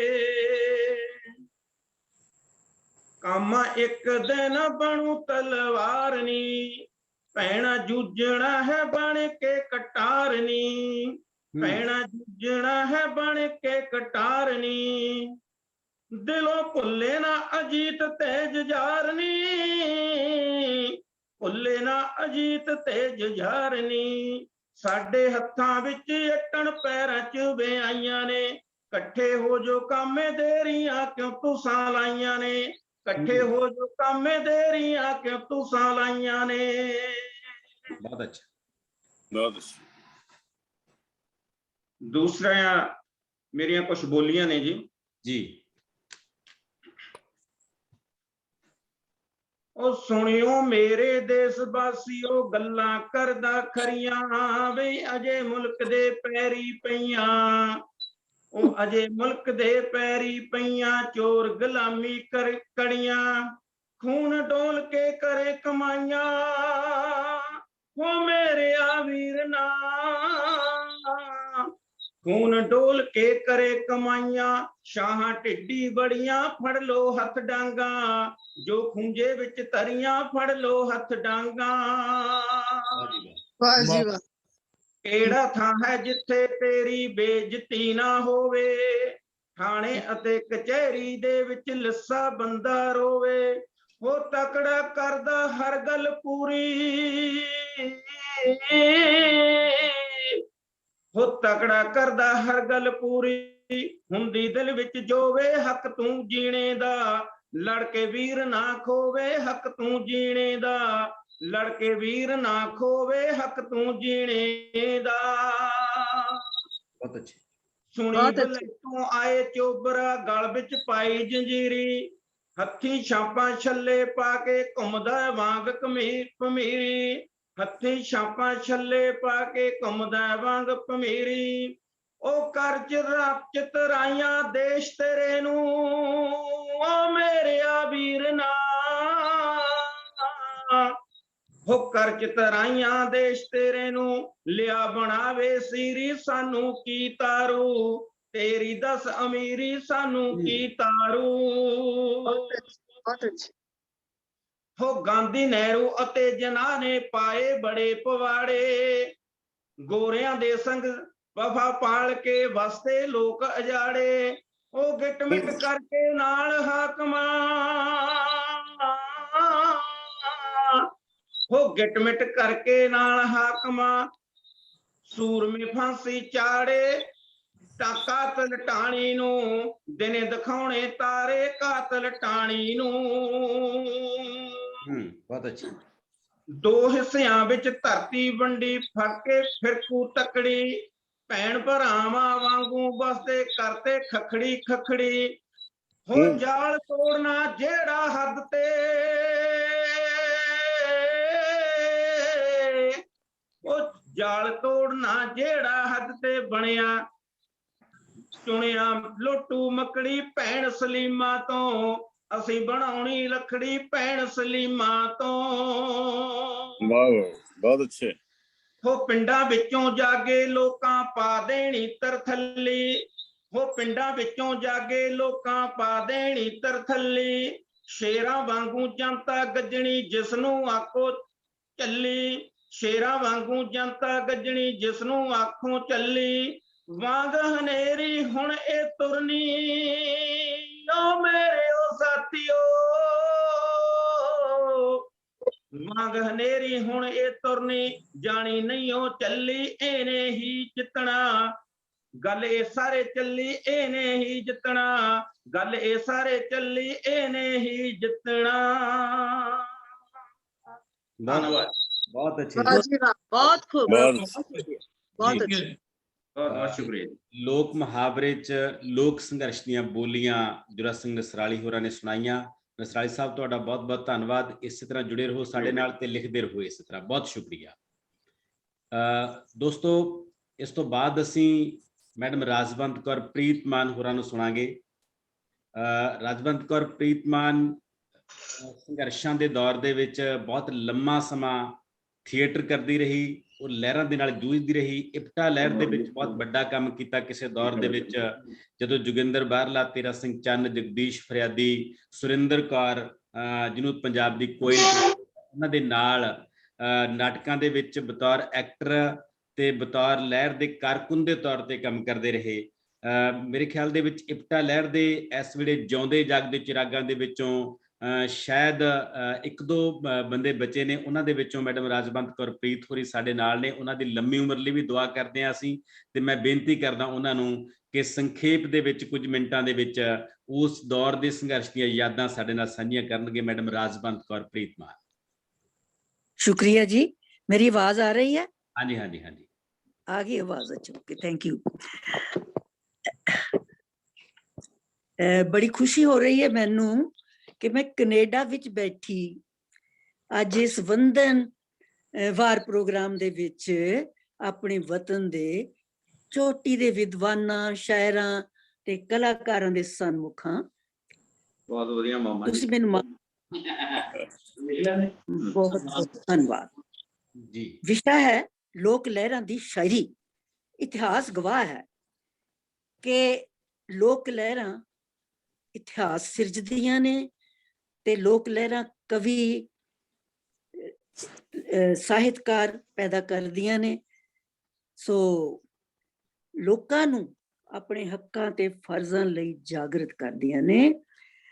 लोक लहरां दी प्रेरणा सदका ही अगांह वधू सोच वाले शायर, कलाकार ते रंगमंच दे माहिर अपनियां रचनावां ते कलामां विच होर जोश भर के संघर्षां दा साथ दिंदियां ने। संघर्ष ही कवि, साहित्यकार ते अदाकार पैदा करदे ने मेरे ख्याल में। जे इतिहास वाल झाती मारीए तां देश दी आज़ादी लई किन्नियां ही लोक लहरां उठियां। 1942 दी भारत छोड़ो लहर, जिहदे विच लोकां नूं दे अंदर आज़ादी दी चिणग जागी। ते 1907 विच सरदार अजीत सिंह दी अगवाई विच पगड़ी संभाल जट्टा संघर्ष किसानां ने कीता, कई महीने चलिया। पर देखो उस वेले अंग्रेजी सरकार नूं चुकना पिया। उन्हां ने जमीनां दा मालिया ते पानी दे रेट ਜਿਹੜੇ ਵਧਾਏ ਸੀ ਉਹ ਉਹਨਾਂ ਨੇ ਘਟਾਏ। ਸੋ ਕਈ ਮਹੀਨੇ ਚੱਲਿਆ ਸੀ। ਪਰ ਹੁਣ ਦੀ ਸਾਡੀ ਸਰਕਾਰ ਕਿੰਨੇ 9 ਮਹੀਨਿਆਂ ਤੋਂ ਸੰਘਰਸ਼ ਕਰ ਰਹੇ ਨੇ ਕਿਸਾਨ, ਮਜ਼ਦੂਰ, ਪਰ ਅਜੇ ਤੱਕ ਟਸ ਤੋਂ ਮਸ ਨਹੀਂ ਹੋ ਰਹੀ। ਸੋ ਬੜੇ ਦੁੱਖ ਦੀ ਇਹ ਗੱਲ ਹੈ। ਕਿੰਨੇ ਸ਼ਾਇਰ ਇਸ ਸੰਘਰਸ਼ ਨੇ ਪੈਦਾ ਕੀਤੇ ਨੇ ਜਿਨ੍ਹਾਂ ਨੂੰ ਅਸੀਂ ਹੁਣੇ ਸੁਣ ਕੇ ਮਾਣ ਰਹੇ ਹਾਂ। ਸੋ ਇਹ ਹੈ ਸੰਘਰਸ਼ਾਂ ਦੀ ਦੇਣ। ਸੋ ਸਾਡੇ, ਮੈਂ ਹੁਣ ਗੱਲ ਕਰਦੀ ਹਾਂ ਕਿਉਂਕਿ ਮੈਨੂੰ ਕਿਹਾ ਥੋੜੇ ਮਿੰਟ ਹੀ ਲਾਉਣੇ ਆ। ਗੱਲਾਂ ਤਾਂ ਮੇਰੇ ਕੋਲ ਬਹੁਤ ਨੇ ਕਰਨ ਵਾਲੀਆਂ, ਮੇਰੀਆਂ ਯਾਦਾਂ 'ਚ ਵਸੀਆਂ ਹੋਈਆਂ। ਇਪਟਾ ਲਹਿਰ ਇੰਡੀਅਨ ਪੀਪਲਸ ਥੀਏਟਰ ਐਸੋਸੀਏਸ਼ਨ, ਜਿਹੜੀ ਕਿ ਦੇਸ਼ ਆਜ਼ਾਦ ਹੋਣ ਤੋਂ ਪਹਿਲਾਂ ਹੀ ਸ਼ੁਰੂ ਹੋਈ ਸੀ, ਲਾਹੌਰ ਵਿੱਚ ਵੀ ਤੇ ਬੰਬੇ ਵਿੱਚ ਵੀ। ਇਹਦੇ ਮੈਂ ਇਤਿਹਾਸ ਦੇ ਵਿੱਚ ਨਹੀਂ ਜਾਂਦੀ, ਟਾਈਮ ਲੱਗੇਗਾ। ਸੋ ਇਹ ਦੇਸ਼ ਭਰ ਦੇ ਲੋਕ ਹਿਤੈਸ਼ੀ ਕਲਾਕਾਰ, ਸੰਗੀਤਕਾਰ, ਫਿਲਮ ਨਿਰਦੇਸ਼ਕ ਸਾਰਿਆਂ ਦੇ ਸਹਿਯੋਗ ਨਾਲ ਇਹ ਬਣੀ ਸੀ। ਤੇ ਇਹਦਾ ਇੱਕੋ ਇੱਕ ਮਕਸਦ ਸੀ ਕਿ ਲੋਕਾਂ ਨੂੰ ਸੌਖੇ ਮਨੋਰੰਜਨ ਰਾਹੀਂ, ਉਹਨਾਂ ਦੀਆਂ ਜਾਣੀਆਂ ਪਛਾਣੀਆਂ ਟਿਊਨਾਂ ਰਾਹੀਂ, ਜਿਹੜੀਆਂ ਕਿ ਉਹਨਾਂ ਦੇ ਦਿਲਾਂ 'ਚ ਵਸੀਆਂ ਹੋਈਆਂ, ਐਸੇ ਸਬਕ ਸਿਖਾਏ ਜਾਣ ਤਾਂ ਕਿ ਉਹਨਾਂ ਨੂੰ ਆਪਣੇ ਹੱਕਾਂ ਤੇ ਫਰਜ਼ਾਂ ਦਾ ਗਿਆਨ ਹੋ ਜਾਏ ਤੇ ਲੱਗੇ ਕਿ ਆਜ਼ਾਦ ਜੀਵਨ ਜਿਹੜਾ ਉਹ ਹਰ ਇੱਕ ਲਈ ਜ਼ਰੂਰੀ ਹੈ। ਸੋ ਇਹਨਾਂ ਲਹਿਰਾਂ ਨੇ ਵਡਮੁੱਲਾ ਯੋਗਦਾਨ ਪਾਇਆ। ਕਿੰਨੇ ਕਵੀ ਸਾਡੇ ਪੈਦਾ ਹੋਏ। ਅੰਮ੍ਰਿਤਾ ਪ੍ਰੀਤਮ, ਅੱਜ ਅੰਮ੍ਰਿਤਾ ਪ੍ਰੀਤਮ ਦਾ ਜਨਮ ਦਿਨ ਵੀ ਹੈ। ਪ੍ਰੋਫੈਸਰ ਮੋਹਨ ਸਿੰਘ, ਤੇਰਾ ਸਿੰਘ ਚੰਦ, ਜੋਗਿੰਦਰ ਬਾਰਲਾ, ਸ਼ੀਲਾ ਭਾਟੀਆ ਨੇ ਸਭ ਤੋਂ ਪਹਿਲਾਂ ਲਾਹੌਰ ਤੋਂ ਹੀ ਅਪੇਰੇ ਲਿਖਣੇ ਸ਼ੁਰੂ ਕੀਤੇ। ਇਸੇ ਨੇ ਪਿਰਤ ਪਾਈ। ਫਿਰ ਇਹਦੀ ਪਿਰਤ ਤੇ ਸਾਡੇ ਪੰਜਾਬ ਵਿੱਚ ਤੇਰਾ ਸਿੰਘ ਚੰਦ ਨੇ ਅਗੇ ਕਿੰਨੇ ਅਪੇਰੇ ਲਿਖੇ। ਅਸੀਂ ਉਹਨਾਂ ਅਪੇਰਿਆਂ ਵਿੱਚ ਸਾਰਿਆਂ ਨੇ ਰਲ ਕੇ ਯੋਗਦਾਨ ਪਾਇਆ, ਜਿਨ੍ਹਾਂ ਚੋਂ ਜਿਵੇਂ ਹੁਣੇ ਦੱਸਿਆ ਕੁਲਦੀਪ ਨੇ ਕਿ ਉਹਨਾਂ ਚੋਂ ਅਮਰਜੀਤ ਤੇ ਕਮਲਜੀਤ ਸੂਰੀ, ਮੈਂ ਤੇ ਜਮ ਸਭ ਤੋਂ ਬਾਅਦ ਕੁਛ ਰਲੇ ਨੇ ਸਵਰਨ ਜਿਉਂਦੇ ਨੇ, ਬਾਕੀ ਤਾਂ ਵਿਛੋੜਾ ਦੇ ਗਏ। ਸੋ ਜਿੰਨੇ ਸਾਧੂ ਸਿੰਘ ਤਾਲਬ ਨੇ ਇਹ ਜਿਹੇ ਵਧੀਆ ਲੋਕ ਲਹਿਰਾਂ ਦੇ ਗੀਤ ਲਿਖੇ। ਮੈਂ ਸ਼ਾਇਰ ਲੋਕਤਾ ਦਾ ਹਾਂ, ਅਮਨ ਮੇਰੀ ਆਵਾਜ਼ ਹੈ, ਮੈਂ ਟੁੰਬ ਕੇ ਜਗਾ ਦਿਆਂਗਾ, ਸੌਂ ਗਏ ਜੋ ਵਲਬਲੇ, ਮੈਂ ਲਟਾ ਲਟ ਮਚਾ ਦਿਆਂਗੀ, ਬੁਝ ਗਏ ਜੋ ਹੌਸਲੇ, ਮੈਂ ਬਿਗੜੀਆਂ ਬਣਾਉਣੀਆਂ, ਕਲਮ ਤੇ ਮੈਨੂੰ ਨਾਜ਼ ਹੈ, ਮੈਂ ਸ਼ਾਇਰ ਲੋਕਤਾ ਦਾ ਹਾਂ, ਅਮਨ ਮੇਰੀ ਆਵਾਜ਼ ਹੈ। ਇਹ ਅਸੀਂ ਹਰ ਸਟੇਜ ਦੇ ਉੱਤੇ ਗੀਤ ਚੱਲਦਾ ਸੀ। ਪ੍ਰੋਫੈਸਰ ਨਿਰੰਜਨ ਸਿੰਘ ਮੇਰੇ ਪਤੀ ਇਹ ਗੀਤ ਗਾਣ ਦੇ ਮਾਹਰ ਸੀ, ਤੇ ਦੂਸਰਾ ਅੰਮ੍ਰਿਤਾ ਪ੍ਰੀਤਮ ਦਾ ਜਾਖਾਂ ਬਾਦਸ਼ਾਹ ਨੂੰ ਹਰ ਸਟੇਜ ਤੇ ਗੀਤ ਚੱਲਦਾ ਸੀ। ਤੇ ਅਸੀਂ ਤੇਰਾ ਸਿੰਘ ਚੰਨ ਦੇ ਲਿਖੇ ਹੋਏ ਓਪੇਰੇ, ਸਾਜ਼ਿਸ਼ ਜਿਹੜੀ ਕਿ ਕਸ਼ਮੀਰ ਦੀ ਪ੍ਰੋਬਲਮ ਬਾਰੇ ਸੀ, ਔਰ ਅਮਰ ਪੰਜਾਬ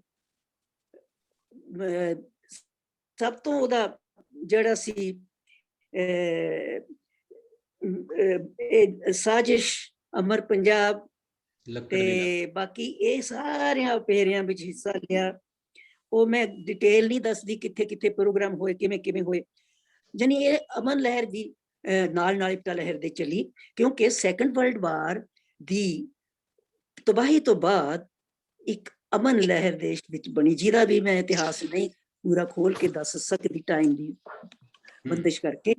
ਸੋ ਅਮਨ ਲਹਿਰ ਦੇ ਗੀਤ ਗੂੰਜੇ ਸਾਰੇ, ਜਿਹਦੇ ਵਿੱਚ ਉਰਦੂ ਦੇ ਵੀ ਬਹੁਤ ਸ਼ਾਇਰ, ਕੈਫੇ ਆਜ਼ਮੀ, ਕ੍ਰਿਸ਼ਨ ਚੰਦਰ, ਰਜਿੰਦਰ ਸਿੰਘ ਬੇਦੀ, ਔਰ ਹੋਰ ਵੀ ਬਹੁਤ ਸਾਰੇ ਪੰਜਾਬੀ ਦੇ। ਇੱਥੇ ਅੰਮ੍ਰਿਤਾ ਪ੍ਰੀਤਮ ਨੇ ਲਿਖੇ ਅਮਨ ਦੇ ਗੀਤ, ਇਪਟਾ ਦੇ ਗੀਤ, ਹੋ ਕਣਕਾਂ ਗੋਡੀਆਂ, ਅਸਾਂ ਮਸਾਂ ਸੀ ਬੀਜੀਆਂ, ਮਸਾਂ ਸੀ ਵੱਡੀਆਂ, ਕਿਨੇ ਆ ਕੇ ਸਿੱਟਾ ਸਿੱਟਾ ਦਾਣਾ ਦਾਣਾ ਵੰਡੀਆਂ, ਹੋ ਕਣਕਾਂ ਗੋਡੀਆਂ। ਸੋ ਬਹੁਤ ਲੰਬੀ ਕਵਿਤਾ ਇਹ। ਅਸੀਂ ਸਾਰੇ ਸਟੇਜਾਂ ਤੇ ਐਕਸ਼ਨ ਨਾਲ ਕਰਦੇ ਸੀ, ਗਰੁੱਪ ਐਕਸ਼ਨ ਸੌਂਗਸ ਦੇ ਵਿੱਚ।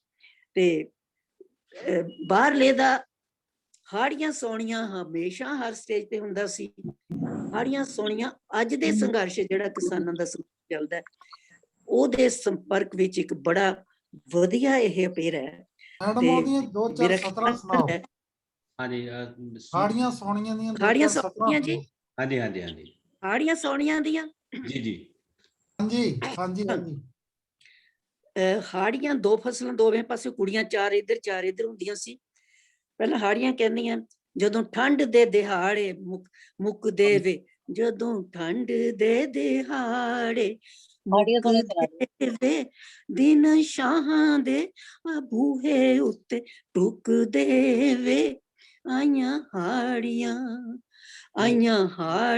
ਸਮੇਂ ਨੂੰ ਰੰਗ ਲਾਉਣੀਆਂ ਵੇ, ਆਈਆਂ ਹਾੜੀਆਂ।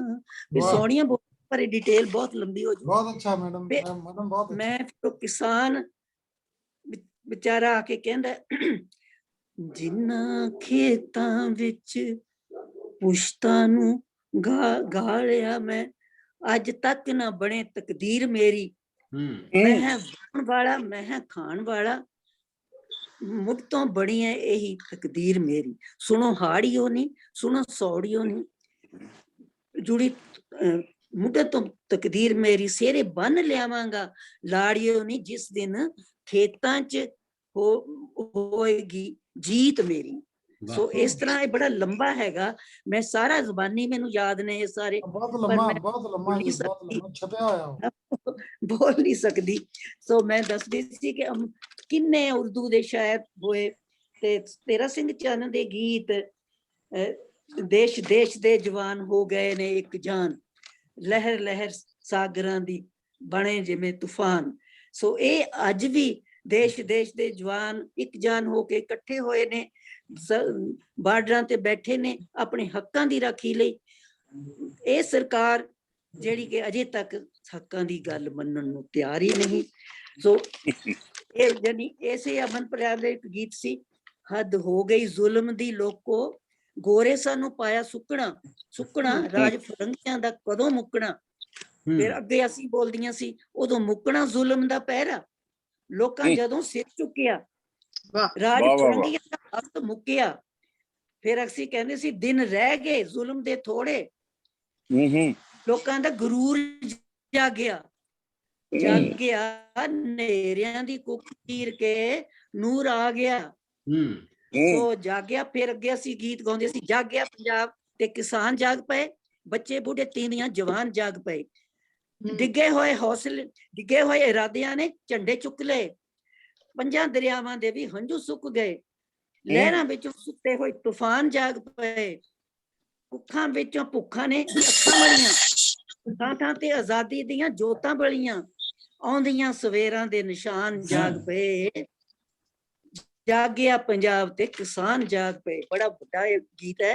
ਇਸ ਤੋਂ ਇਹ ਪੰਜਾਬ, ਅਮਰ ਪੰਜਾਬ, ਉਸ ਪੰਜਾਬ ਦੀ ਦਸ਼ਾ ਦਿਖਾਉਣ ਲਈ ਇੱਕ ਬਹੁਤ ਵਧੀਆ ਅਪੇਰਾ ਸੀ, ਤੇ ਸਾਜ਼ਿਸ਼ ਅਪੇਰਾ ਜਿਹੜੀ ਕਿ ਅਜੇ ਤੱਕ ਸਾਡੀ ਸਮੱਸਿਆ ਹੱਲ ਨਹੀਂ ਹੋਈ, ਕਸ਼ਮੀਰ ਦੀ ਸਮੱਸਿਆ ਬਾਰੇ, ਉਹ ਵੀ ਕਿਤੇ ਅੱਜ ਕੱਲ ਖੇਡਣਾ ਚਾਹੀਦਾ। ਮੈਂ ਸੋਚਦੀ ਹੁੰਦੀ ਹਾਂ ਕੁਲਦੀਪ ਨੂੰ ਕਹਾਂਗੀ, ਪਰ ਮੇਰੀ ਆਵਾਜ਼ ਹੁਣ ਗਾਉਣ ਵਾਲੀ ਨਹੀਂ ਰਹੀ, ਪਰ ਮੇਰੇ ਟਿਊਨਾਂ ਮੇਰੇ ਅੰਦਰ ਵਸੀਆਂ ਹੋਈਆਂ ਵੀ ਕੋਈ ਗਾਉਣ ਵਾਲਾ ਮੇਰੇ ਤੋਂ ਸਿੱਖ ਕੇ ਰਿਕਾਰਡ ਕਰ ਲਵੇ ਤਾਂ ਚੰਗਾ ਰਹੇਗਾ। ਕਿ ਮੈਂ ਤਾਂ ਹੁਣ ਉਮਰ ਦੇ ਇਸ ਪੜਾਅ ਤੇ ਪਹੁੰਚੀ ਹੋਈ ਹਾਂ, ਸੋ ਤੁਸੀਂ ਮੇਰੀ ਲੰਬੀ ਉਮਰ ਦੀ ਦੁਆ ਜ਼ਰੂਰ ਕਰ ਦਿਓ। ਸੋ ਸ਼ਿਵ ਕੁਮਾਰ ਬਟਾਲਵੀ ਵਰਗੇ ਵੀ ਅਮਨ ਲਹਿਰ ਦੇ ਉੱਤੇ ਗੀਤ ਲਿਖਣੇ ਸ਼ੁਰੂ ਕੀਤੇ ਸੀ। ਸੁਣਿਓ ਬੇਕਲਾਂ ਵਾਲਿਓ, ਸੁਣਿਓ ਬੇ ਹੁਨਰਾਂ ਵਾਲਿਓ, ਅੱਖ ਚੁੱਭੀ ਅਮਨ ਦੀ, ਆਇਓ ਵੇ ਫੂਕਾ ਮਾਰਿਓ, ਇਸ ਦੋਸਤੀ ਦੇ ਜ਼ਖਮ ਤੇ ਸਾਂਝਾਂ ਦਾ ਲੋਗੜ ਬਣ ਕੇ। ਸੋ ਬੜੀ ਲੰਬੀ ਕਵਿਤਾ ਹੈ, ਮੈਂ ਹੁਣ ਸਾਰੀ ਕਿੱਥੋਂ ਸੁਣਾਉਂਗੀ।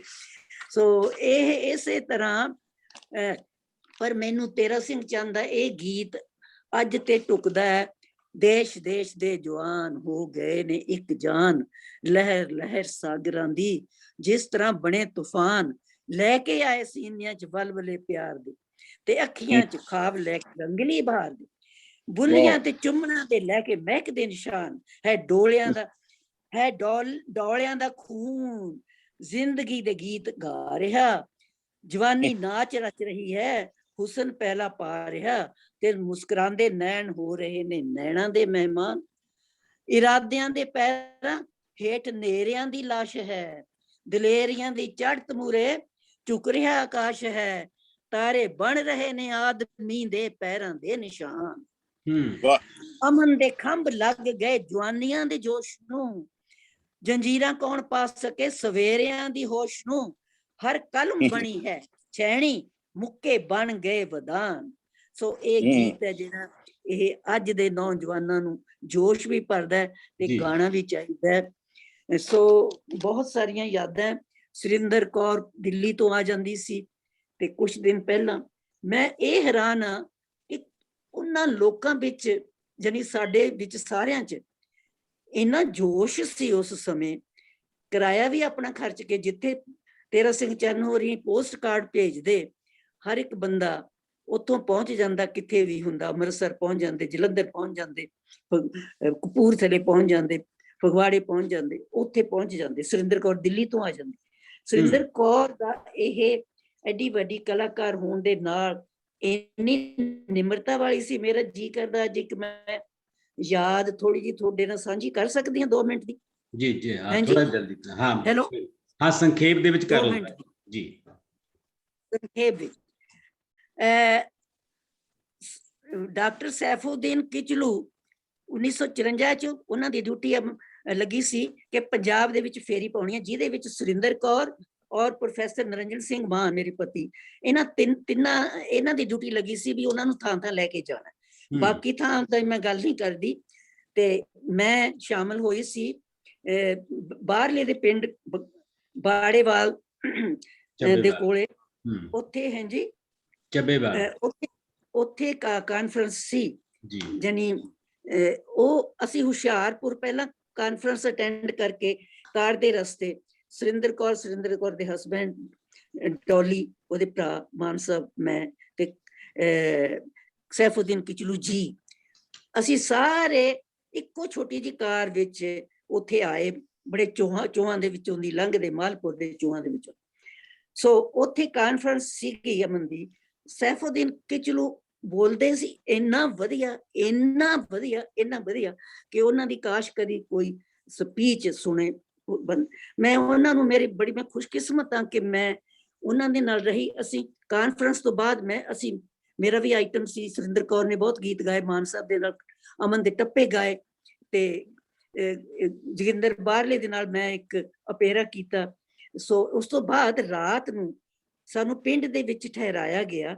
ਇੱਕ ਕਮਰਾ ਸੀ ਵੱਡਾ ਸਾਰਾ, ਜਿਹਨੂੰ ਦਲਾਨ ਕਹਿੰਦੇ ਆ, ਉਹਦੇ ਵਿੱਚ 4-5 ਮੰਜੀਆਂ ਸੀ, ਤੇ ਸਾਡੀ ਇੰਨੀ ਮਹਿਮਾਨ ਸੇਵਾ, ਘੁੱਗੀਆਂ ਵਾਲੀਆਂ ਰਜਾਈਆਂ ਸਾਨੂੰ ਦਿੱਤੀਆਂ ਗਈਆਂ, ਇੰਨੀ ਸੇਵਾ ਕੀਤੀ ਪਿੰਡ ਵਾਲਿਆਂ ਨੇ ਕਿ ਉਸੇ ਤੇ ਕਮਰੇ ਦੇ ਵਿੱਚ ਇੱਕ ਮੰਜੇ ਤੇ ਸੈਫੁਦੀਨ ਕਿਚਲੂ ਜੀ ਪਏ ਸੀ, ਇੱਕ ਮੰਜੇ ਤੇ ਸੁਰਿੰਦਰ ਕੌਰ, ਇੱਕ ਮੰਜੇ ਤੇ ਉਹਦੇ ਹਸਬੈਂਡ ਸੋਢੀ ਸਾਹਿਬ, ਤੇ ਇੱਕ ਮੰਜੇ ਤੇ ਨਰਿੰਦਰ ਸਿੰਘ ਤੇ ਮੈਂ।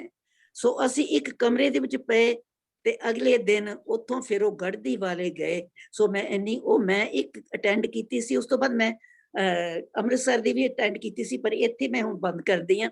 ਸੋ ਮੈਂ ਕਹਿੰਦੀ ਹਾਂ ਕਿ ਕਾਸ਼ ਹੁਣ ਦੇ ਨੌਜਵਾਨ ਕਲਾਕਾਰ ਸਿਰਫ ਕਲਾ ਦੇ ਪਿੱਛੇ ਨਾ ਜਾਣ, ਉਹ ਲੋਕਾਂ 'ਚ ਕਲਾ ਪਹੁੰਚਾ ਕੇ ਉਹ ਕਲਾ ਨੂੰ ਵੇਚਣ ਨਾ ਇੰਨੀ ਜ਼ਿਆਦਾ, ਥੋੜਾ ਬਹੁਤਾ ਲੋਕਾਂ ਦੀ ਸੇਵਾ ਕਰਨ, ਸੇਵਾ ਵੱਲ ਧਿਆਨ ਦੇਣ, ਇੰਨੀ ਮੇਰੀ ਬੇਨਤੀ ਹੈ। ਤੁਹਾਡਾ ਸਭ ਦਾ ਧੰਨਵਾਦ। ਸਮਾਂ ਹੋਰ ਹੁੰਦਾ ਹੋਰ ਵੀ ਇੱਕ ਮਿੰਟ ਕੁਲਦੀਪ ਜੀ, ਰਾਜਵੰਤ ਮਾਨ ਜੀ, ਤੁਸੀਂ ਇਹ ਯਾਦਾਂ ਕਿਤੇ ਲਿਖੀਆਂ ਹੋਈਆਂ ਨੇ?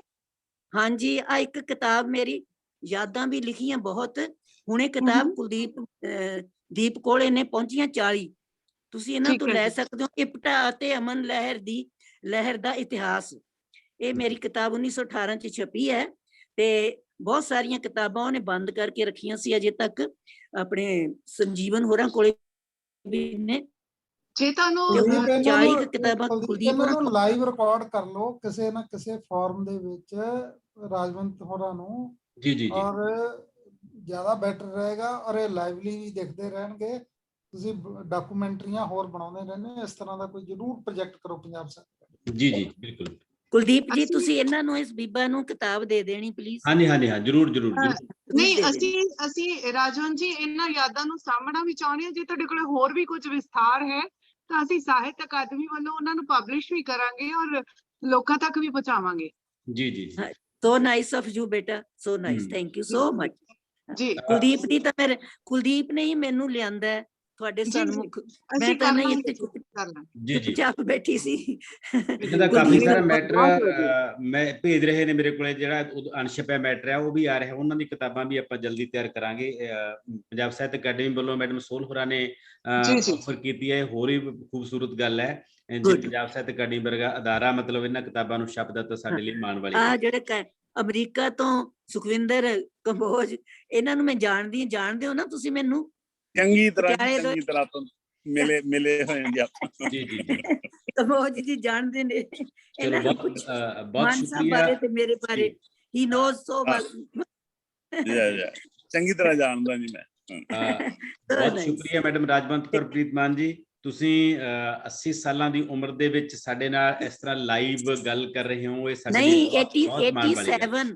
ਮੈਂ 87 ਹੋ ਗਈ। ਕੀ ਬਾਤ ਹੈ, ਕੀ ਬਾਤ ਹੈ ਜੀ। ਪਰਮਾਤਮਾ ਤੁਹਾਨੂੰ ਹੋਰ ਤੰਦਰੁਸਤ ਤੇ ਲੰਬੀ ਉਮਰ ਦੇਵੇ ਜੀ। ਥੈਂਕ ਯੂ ਸੋ ਮਚ ਬੇਟਾ, ਬਹੁਤ ਸ਼ੁਕਰੀਆ ਜੀ, ਥੈਂਕ ਯੂ ਸੋ ਮਚ। ਜਿਉਂਦਾ ਜਾਗਦਾ ਇਤਿਹਾਸ ਨੇ ਮੈਡਮ ਰਾਜਵੰਤ ਕੌਰ। ਤੁਸੀਂ ਜਵਾਨ ਜਿਉਂਦੇ ਰਹੋ, ਜਿਨ੍ਹਾਂ ਨੇ ਅੱਗੇ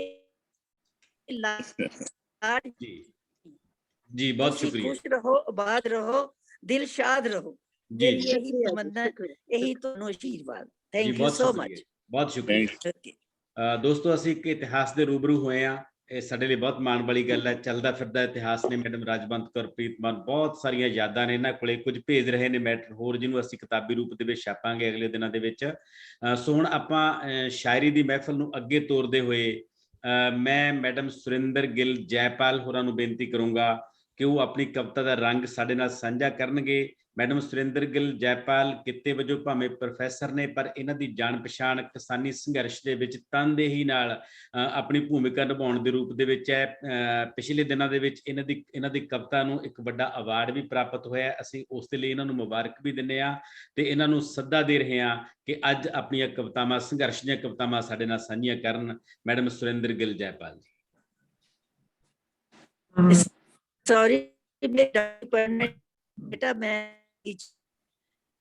ਕੋਈ ਨਹੀਂ ਕੋਈ ਗੱਲ ਨਹੀਂ ਜੀ। ਮੈਡਮ ਸੁਰਿੰਦਰ ਗਿੱਲ ਮੇਰੇ ਵੱਲੋਂ ਸਾਰਿਆਂ ਨੂੰ ਅਦਬੀ ਸਲਾਮ ਜੀ, ਤੇ ਤੁਹਾਡਾ ਵਿਸ਼ੇਸ਼ ਤੌਰ ਤੇ ਧੰਨਵਾਦ ਕਿ ਤੁਸੀਂ ਮੇਰੀ ਕਿਤਾਬ ਜਿਹੜੀ ਪਹਿਲੀ ਛਪੀ ਹੈ, ਇੱਕ ਸਫਾ ਮੇਰਾ ਵੀ, ਉਹਦੇ ਸਨਮਾਨ ਵਧਾਈਆਂ ਦਿੱਤੀਆਂ ਜੀ।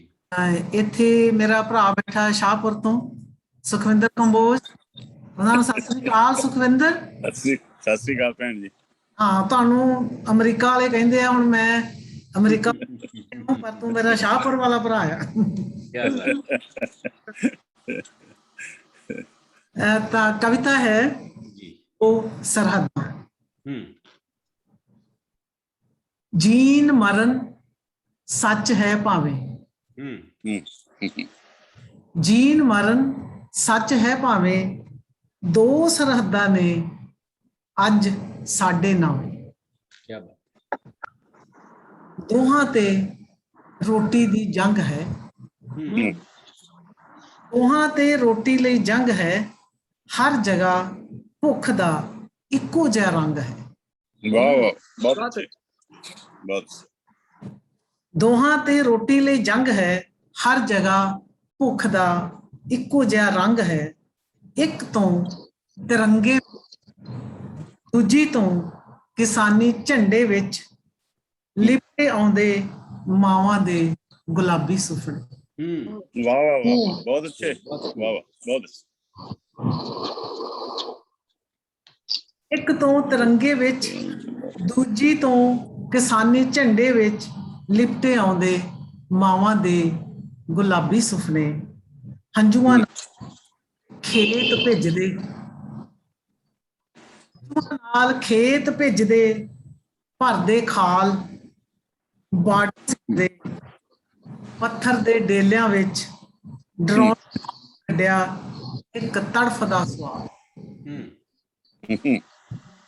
ਗੀਤ ਘੋੜੀਆਂ ਕਿਵੇਂ ਚੁੱਕਣਗੇ ਅਲਾਉਣੀਆਂ ਦਾ ਭਾਰ। ਬਹੁਤ ਅੱਛਾ। ਜੋ ਕਿ ਹੰਝੂ ਸਰਦਲ ਤੇ ਕਿਵੇਂ ਕਹਿਣ ਆਵਾਂ ਅਣਾਈਆਂ ਮੌਤਾਂ ਨੂੰ ਜੀ ਆਇਆ।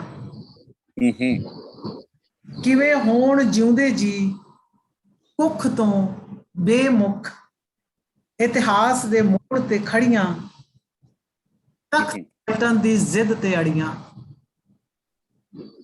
ਇਤਿਹਾਸ ਦੇ ਮੋੜ ਤੇ ਖੜੀਆਂ, ਪਲਟਣ ਦੀ ਜ਼ਿੱਦ ਤੇ ਅੜੀਆਂ।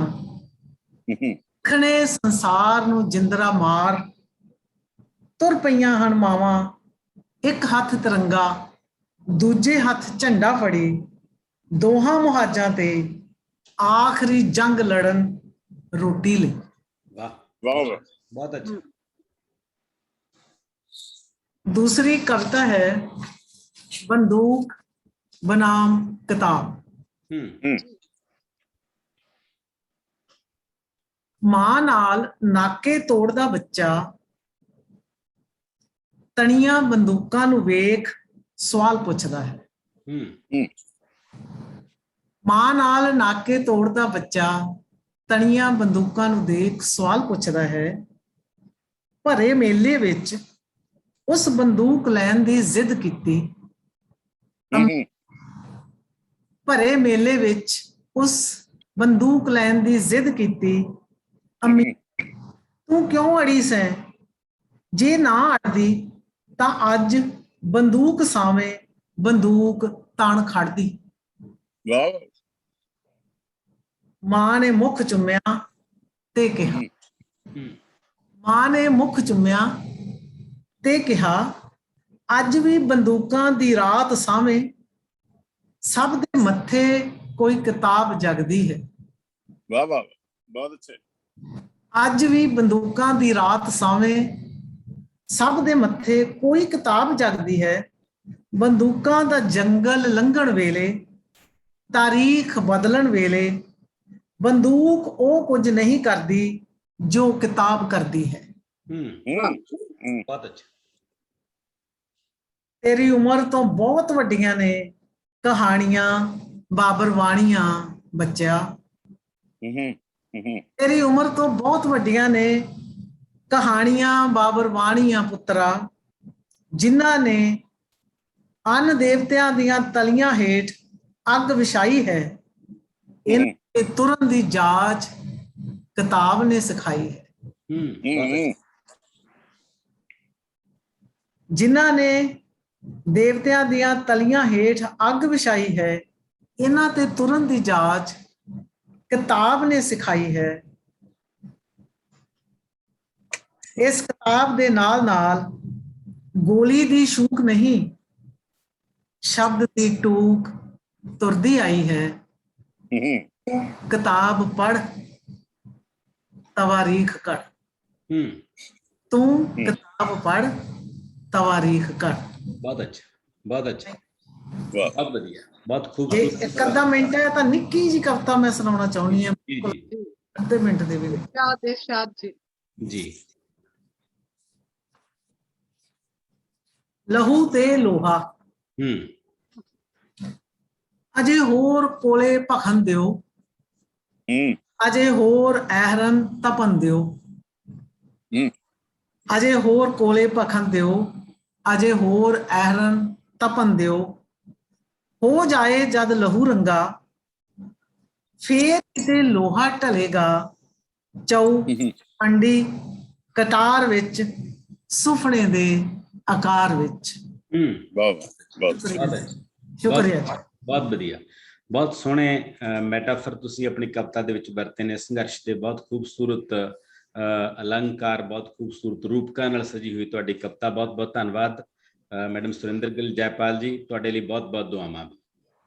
ਥੈਂਕ ਯੂ ਦੋਸਤੋ, ਹੁਣ ਆਪਾਂ ਪ੍ਰੋਗਰਾਮ ਦੇ ਬਿਲਕੁਲ ਅਖੀਰ ਤੇ ਪ੍ਰਵੇਸ਼ ਕਰ ਰਹੇ ਹਾਂ। ਸਾਡੇ ਨਾਲ ਇਸ ਵੇਲੇ ਸੁਖਵਿੰਦਰ ਕੰਬੋਜ ਜੀ ਜੁੜੇ ਹੋਏ ਨੇ ਤੇ ਜਸਵਿੰਦਰ ਕਨਾਡਾ ਹੋਰੀ। ਉਮੀਦ ਹੈ ਕਿ ਸਾਡੇ ਨਾਲ ਜੁੜਨਗੇ 1-2 ਮਿੰਟਾਂ ਦੇ ਵਿੱਚ। ਉਹ ਕਿਤੇ ਸਫ਼ਰ ਦੇ ਵਿੱਚ ਸੀ, ਸੋ ਮੈਂ ਬੇਨਤੀ ਕਰਦਾ ਸੁਖਵਿੰਦਰ ਕੰਬੋਜ ਹੋਰਾਂ ਨੂੰ, ਜਿਹੜੇ ਅਮਰੀਕਾ ਦੇ ਵਿੱਚ ਸਾਡੇ ਪੰਜਾਬ ਦੀ ਨੁਮਾਇੰਦਗੀ ਕਰ ਰਹੇ ਨੇ, ਪੰਜਾਬ ਦੇ ਵਿੱਚ ਲੰਮਾ ਸਮਾਂ ਸੰਘਰਸ਼ਾਂ ਦੇ ਨਾਲ ਜੁੜੇ ਰਹੇ ਨੇ ਤੇ ਇਨਕਲਾਬੀ ਕਵਿਤਾ ਦੇ ਵੱਡੇ ਹਸਤਾਖਰ ਨੇ ਸੁਖਵਿੰਦਰ ਕੰਬੋਜ ਜੀ। ਤੁਹਾਡਾ ਬਹੁਤ ਬਹੁਤ ਸਵਾਗਤ ਹੈ ਸਰ। ਥੈਂਕ ਯੂ, ਮਿਹਰਬਾਨੀ। ਦਰਸ਼ਨ ਖਟਕੜ ਹੁਣੀ ਨਹੀਂ ਆ ਸਕੇ? ਉਹ ਆ ਨਹੀਂ ਸਕੇ ਜੀ, ਉਹਨਾਂ ਨਾਲ ਨਾ ਸੰਪਰਕ ਨਹੀਂ, ਉਹ ਦਿੱਲੀ ਗਏ ਹੋਏ ਨੇ ਅਸਲ ਦੇ ਵਿੱਚ। ਉੱਥੇ ਨੈਟਵਰਕ ਦੀ ਥੋੜੀ ਜਿਹੀ ਪ੍ਰੋਬਲਮ ਰਹਿੰਦੀ ਹੈ। ਅੱਛਾ ਜੀ, ਚਲੋ ਠੀਕ ਹੈ ਜੀ।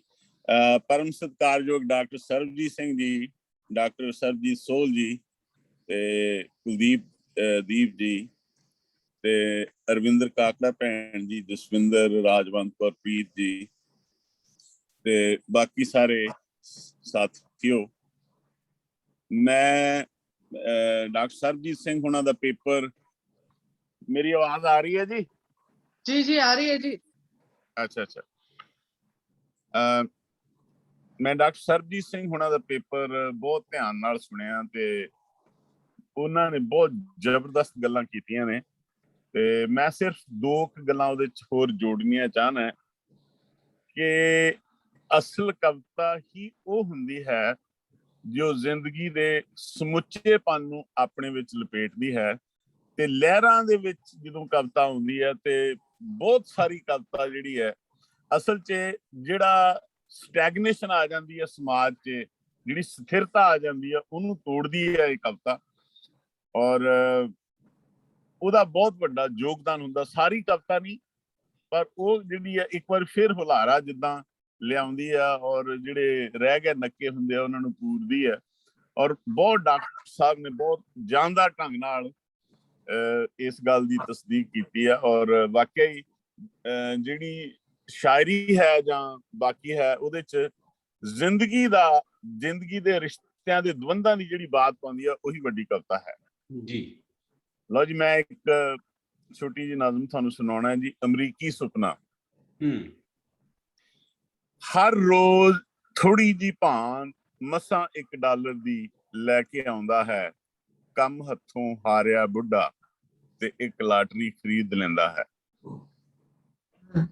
ਤੇ ਫਿਰ ਸੁਪਨਿਆਂ ਦੀ ਛਤਰੀ ਤੇ ਬੈਠ ਦੌੜਦਾ ਹੈ ਲਗਾਤਾਰ। ਕੁੱਲ ਉਮਰ ਉਸ ਕਾਉਂਟੀ ਦੀ ਬੱਸ ਚਲਾਈ, ਹੁਣ ਪਿੱਛੇ ਜੇ ਰਿਟਾਇਰ ਹੋਇਆ ਹੈ। ਕਹਿੰਦਾ ਹੈ ਸੈਮ, ਇੱਥੇ ਮੇਰਾ ਨਾਂ ਜਿੱਦਾਂ ਸੈਮ ਹੈ, ਕਹਿੰਦਾ ਹੈ ਸੈਮ, ਕੰਮ ਨਾਲ ਤਾਂ ਮੈਂ ਮਸਾਂ ਹੀ ਸਿਉ ਸਕਿਆ ਸਾਂ ਪਰਿਵਾਰ ਦੇ ਲੰਗਾਰ, ਬਸ ਆ ਲਾਟੋ ਹੀ ਮੇਰਾ ਅਮਰੀਕੀ ਸੁਪਨਾ ਹੈ। ਮੈਂ ਹੈਰਾਨ ਹਾਂ ਕਿਹੋ ਜਿਹਾ ਹੈ ਇਹ ਅਮਰੀਕੀ ਸੁਪਨਾ, ਜੋ ਦੁਨੀਆ ਦੇ ਹਰ ਖਿੱਤੇ 'ਚ ਜੰਗ ਛੇੜ ਕੇ ਵੀ ਆਦਮੀ ਦੀ ਕੀਮਤ ਇੱਕ ਲਾਟਰੀ ਮਿੱਥਦਾ ਹੈ। ਪਰੇਸ਼ਾਨ ਹਾਂ ਮੈਂ ਭਾਸ਼ਾ ਵਿੱਚੋਂ, ਮੈਂ ਕਿਸ ਤਰ੍ਹਾਂ ਦਾ ਛੰਦ ਲੱਭਾਂ ਜੋ ਇਸ ਦੇ ਮੇਚ ਆ ਸਕੇ।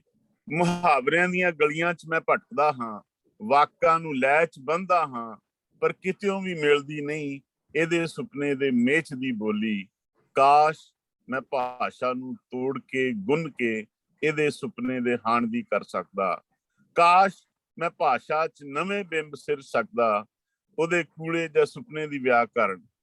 ਪਰ ਹਾਏ, ਇਹ ਕੰਮ ਦੀ ਘੀਸੀ 'ਚ ਲਿਬੜੇ ਮੇਰੇ ਸ਼ਬਦ ਸਿਰਫ ਬਦਬੂ ਫੈਲਾਉਂਦੇ ਨੇ ਤੇ ਅਮਰੀਕੀ ਸੁਪਨੇ ਦੀ ਖਿੱਲੀ ਉਡਾਉਂਦੇ ਨੇ, ਤੇ ਅਮਰੀਕੀ ਸੁਪਨੇ ਦੀ ਖਿੱਲੀ ਉਡਾਉਂਦੇ ਨੇ। ਬਹੁਤ ਵਧੀਆ, ਬਹੁਤ ਵਧੀਆ। ਤੁਹਾਡੀ ਵੀਡੀਓ ਆਫ ਹੋ ਗਈ ਸਰ, ਵੀਡੀਓ ਇੱਕ ਵਾਰੀ ਚਾਲੂ ਕਰ ਲਓ ਤੇ ਥੋੜਾ ਜਿਹਾ ਪਿੱਛੇ ਹੋ ਕੇ ਬੈਠੋ ਪਲੀਜ਼। ਅੱਛਾ ਜੀ, ਠੀਕ ਹੈ ਜੀ। ਹਾਂ ਜੀ, ਮੇਰੀ ਵੀਡੀਓ ਨਹੀਂ ਆ ਰਹੀ? ਨਹੀਂ, ਹੁਣ ਆ ਰਹੀ ਹੈ ਜੀ, ਵਿੱਚ ਬੰਦ ਹੋ ਗਈ ਸੀ। ਅੱਛਾ ਜੀ ਜੀ। ਕੰਬੋਜ ਸਾਹਿਬ। ਹਾਂਜੀ ਹਾਂਜੀ ਡਾਕਟਰ ਸਾਹਿਬ। ਜੇ ਕਦੇ ਫੈਸਲਾ ਤੇ ਭਗਤ ਸਿੰਘ ਕਵਿਤਾ ਸੁਣਾਵੋ ਤੇ ਜ਼ਿਆਦਾ ਵਧੀਆ ਰਹੇਗੀ ਅੱਜ ਦੇ ਸਮੇਂ। ਉਹ ਹੁਣ ਮੇਰੇ ਤੋਂ ਦੂਰ ਬੈਠੀ ਹੈ ਜੀ, ਪਰ ਮੈਨੂੰ ਪੂਰੀ ਯਾਦ ਵੀ ਨਹੀਂ ਹੈ ਉਹ, ਪਰ ਚਲੋ ਮੈਂ ਦੇਖਦਾ ਜੇ ਲੱਭ ਗਈ ਤਾਂ। ਕੀ ਹਾਲ ਚਾਲ ਹੈ ਡਾਕਟਰ ਸਾਹਿਬ?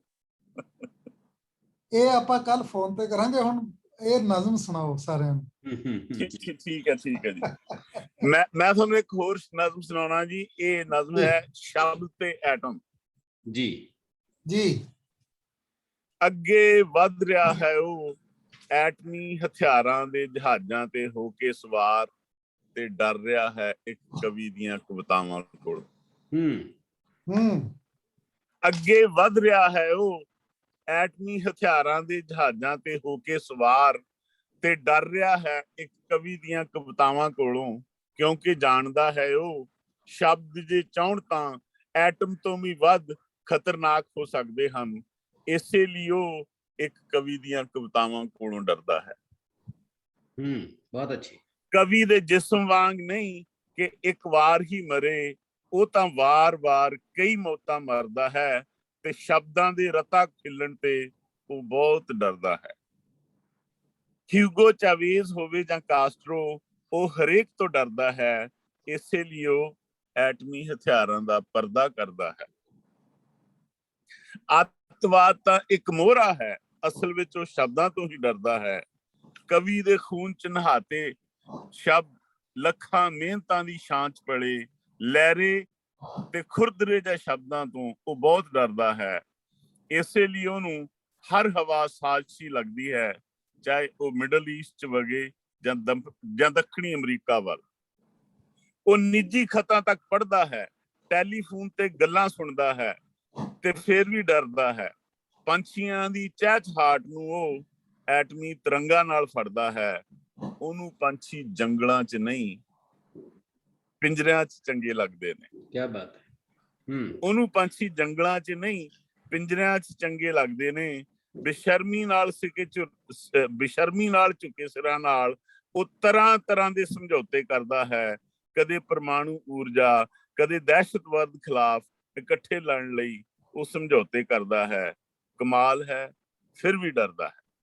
ਤੇ ਡਰੇ ਵੀ ਕਿਉਂ ਨਾ, ਕਮਾਲ ਹੈ ਫਿਰ ਵੀ ਡਰਦਾ ਹੈ, ਤੇ ਡਰੇ ਵੀ ਕਿਉਂ ਨਾ, ਸਦੀ ਇਹ ਹੋਵੇ ਜਾਂ ਪੱਥਰ ਯੁੱਗ, ਅੰਤ ਸ਼ਬਦਾਂ ਨੇ ਜਿੱਤਣਾ ਹੈ, ਅੰਤ ਸ਼ਬਦਾਂ ਨੇ ਜਿੱਤਣਾ ਹੈ। ਬਹੁਤ ਬਹੁਤ ਮਿਹਰਬਾਨੀ ਜੀ ਤੁਹਾਡੀ ਸਭ ਦੀ, ਤੁਸੀਂ ਆਪਣੇ ਕੀਮਤੀ ਵਕਤ ਵਿੱਚੋਂ ਮੈਨੂੰ ਸੁਣਿਆ, ਬਹੁਤ ਬਹੁਤ ਧੰਨਵਾਦ।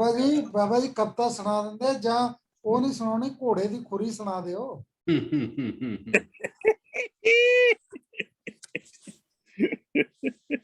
ਸੁਰਿੰਦਰ ਵਾਲੀ ਸੁਣਾ ਦਿਓ, ਘੋੜੇ ਦੀ ਖੁਰੀ। ਕੋਈ ਨਹੀਂ, ਜਿੱਥੇ ਹੋਰ ਟਾਈਮ ਲੱਗੇ 5 ਮਿੰਟ ਹੋਰ ਸਹੀ ਤੁਹਾਡੇ ਲਈ।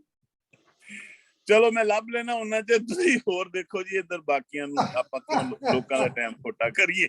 ਜੀ ਜੀ ਜੀ ਜੀ ਹਾਂਜੀ ਪਲੀਜ਼ ਜੀ।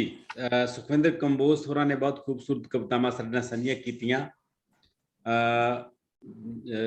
ਜਸਵਿੰਦਰ ਹੋਰੀ ਅਜੇ ਤੱਕ ਸਾਡੇ ਨਾਲ ਜੁੜ ਨਹੀਂ ਸਕੇ, ਤੇ ਮੈਂ ਹੁਣ ਬਿਲਕੁਲ ਅਖੀਰ ਤੇ ਮੈਡਮ ਸਰਬਜੀਤ ਸੋਲ ਹੋਰਾਂ ਨੂੰ ਬੇਨਤੀ ਕਰਦਾ, ਉਹ ਧੰਨਵਾਦੀ ਸ਼ਬਦ ਸਾਡੇ ਨਾਲ ਸਾਂਝੇ ਕਰਨਗੇ। ਪਰ ਫਿਰ ਵੀ ਸਾਨੂੰ ਉਡੀਕ ਹੈ ਜਸਵਿੰਦਰ ਹੋਰਾਂ ਦੀ, ਜੇ ਉਹ ਸਾਡੇ ਨਾਲ ਜੁੜ ਸਕੇ, ਕਿਉਂਕਿ ਉਹ ਸਫ਼ਰ ਦੇ ਵਿੱਚ ਸੀ ਤੇ ਕਹਿ ਰਹੇ ਸੀ ਕਿ ਮੈਂ ਕੋਸ਼ਿਸ਼ ਕਰਦਾ ਤੁਹਾਡੇ ਨਾਲ ਜੁੜਨ ਦੀ। ਮੈਡਮ ਸਰਬਜੀਤ ਕੌਰ ਸੋਲ ਜੀ।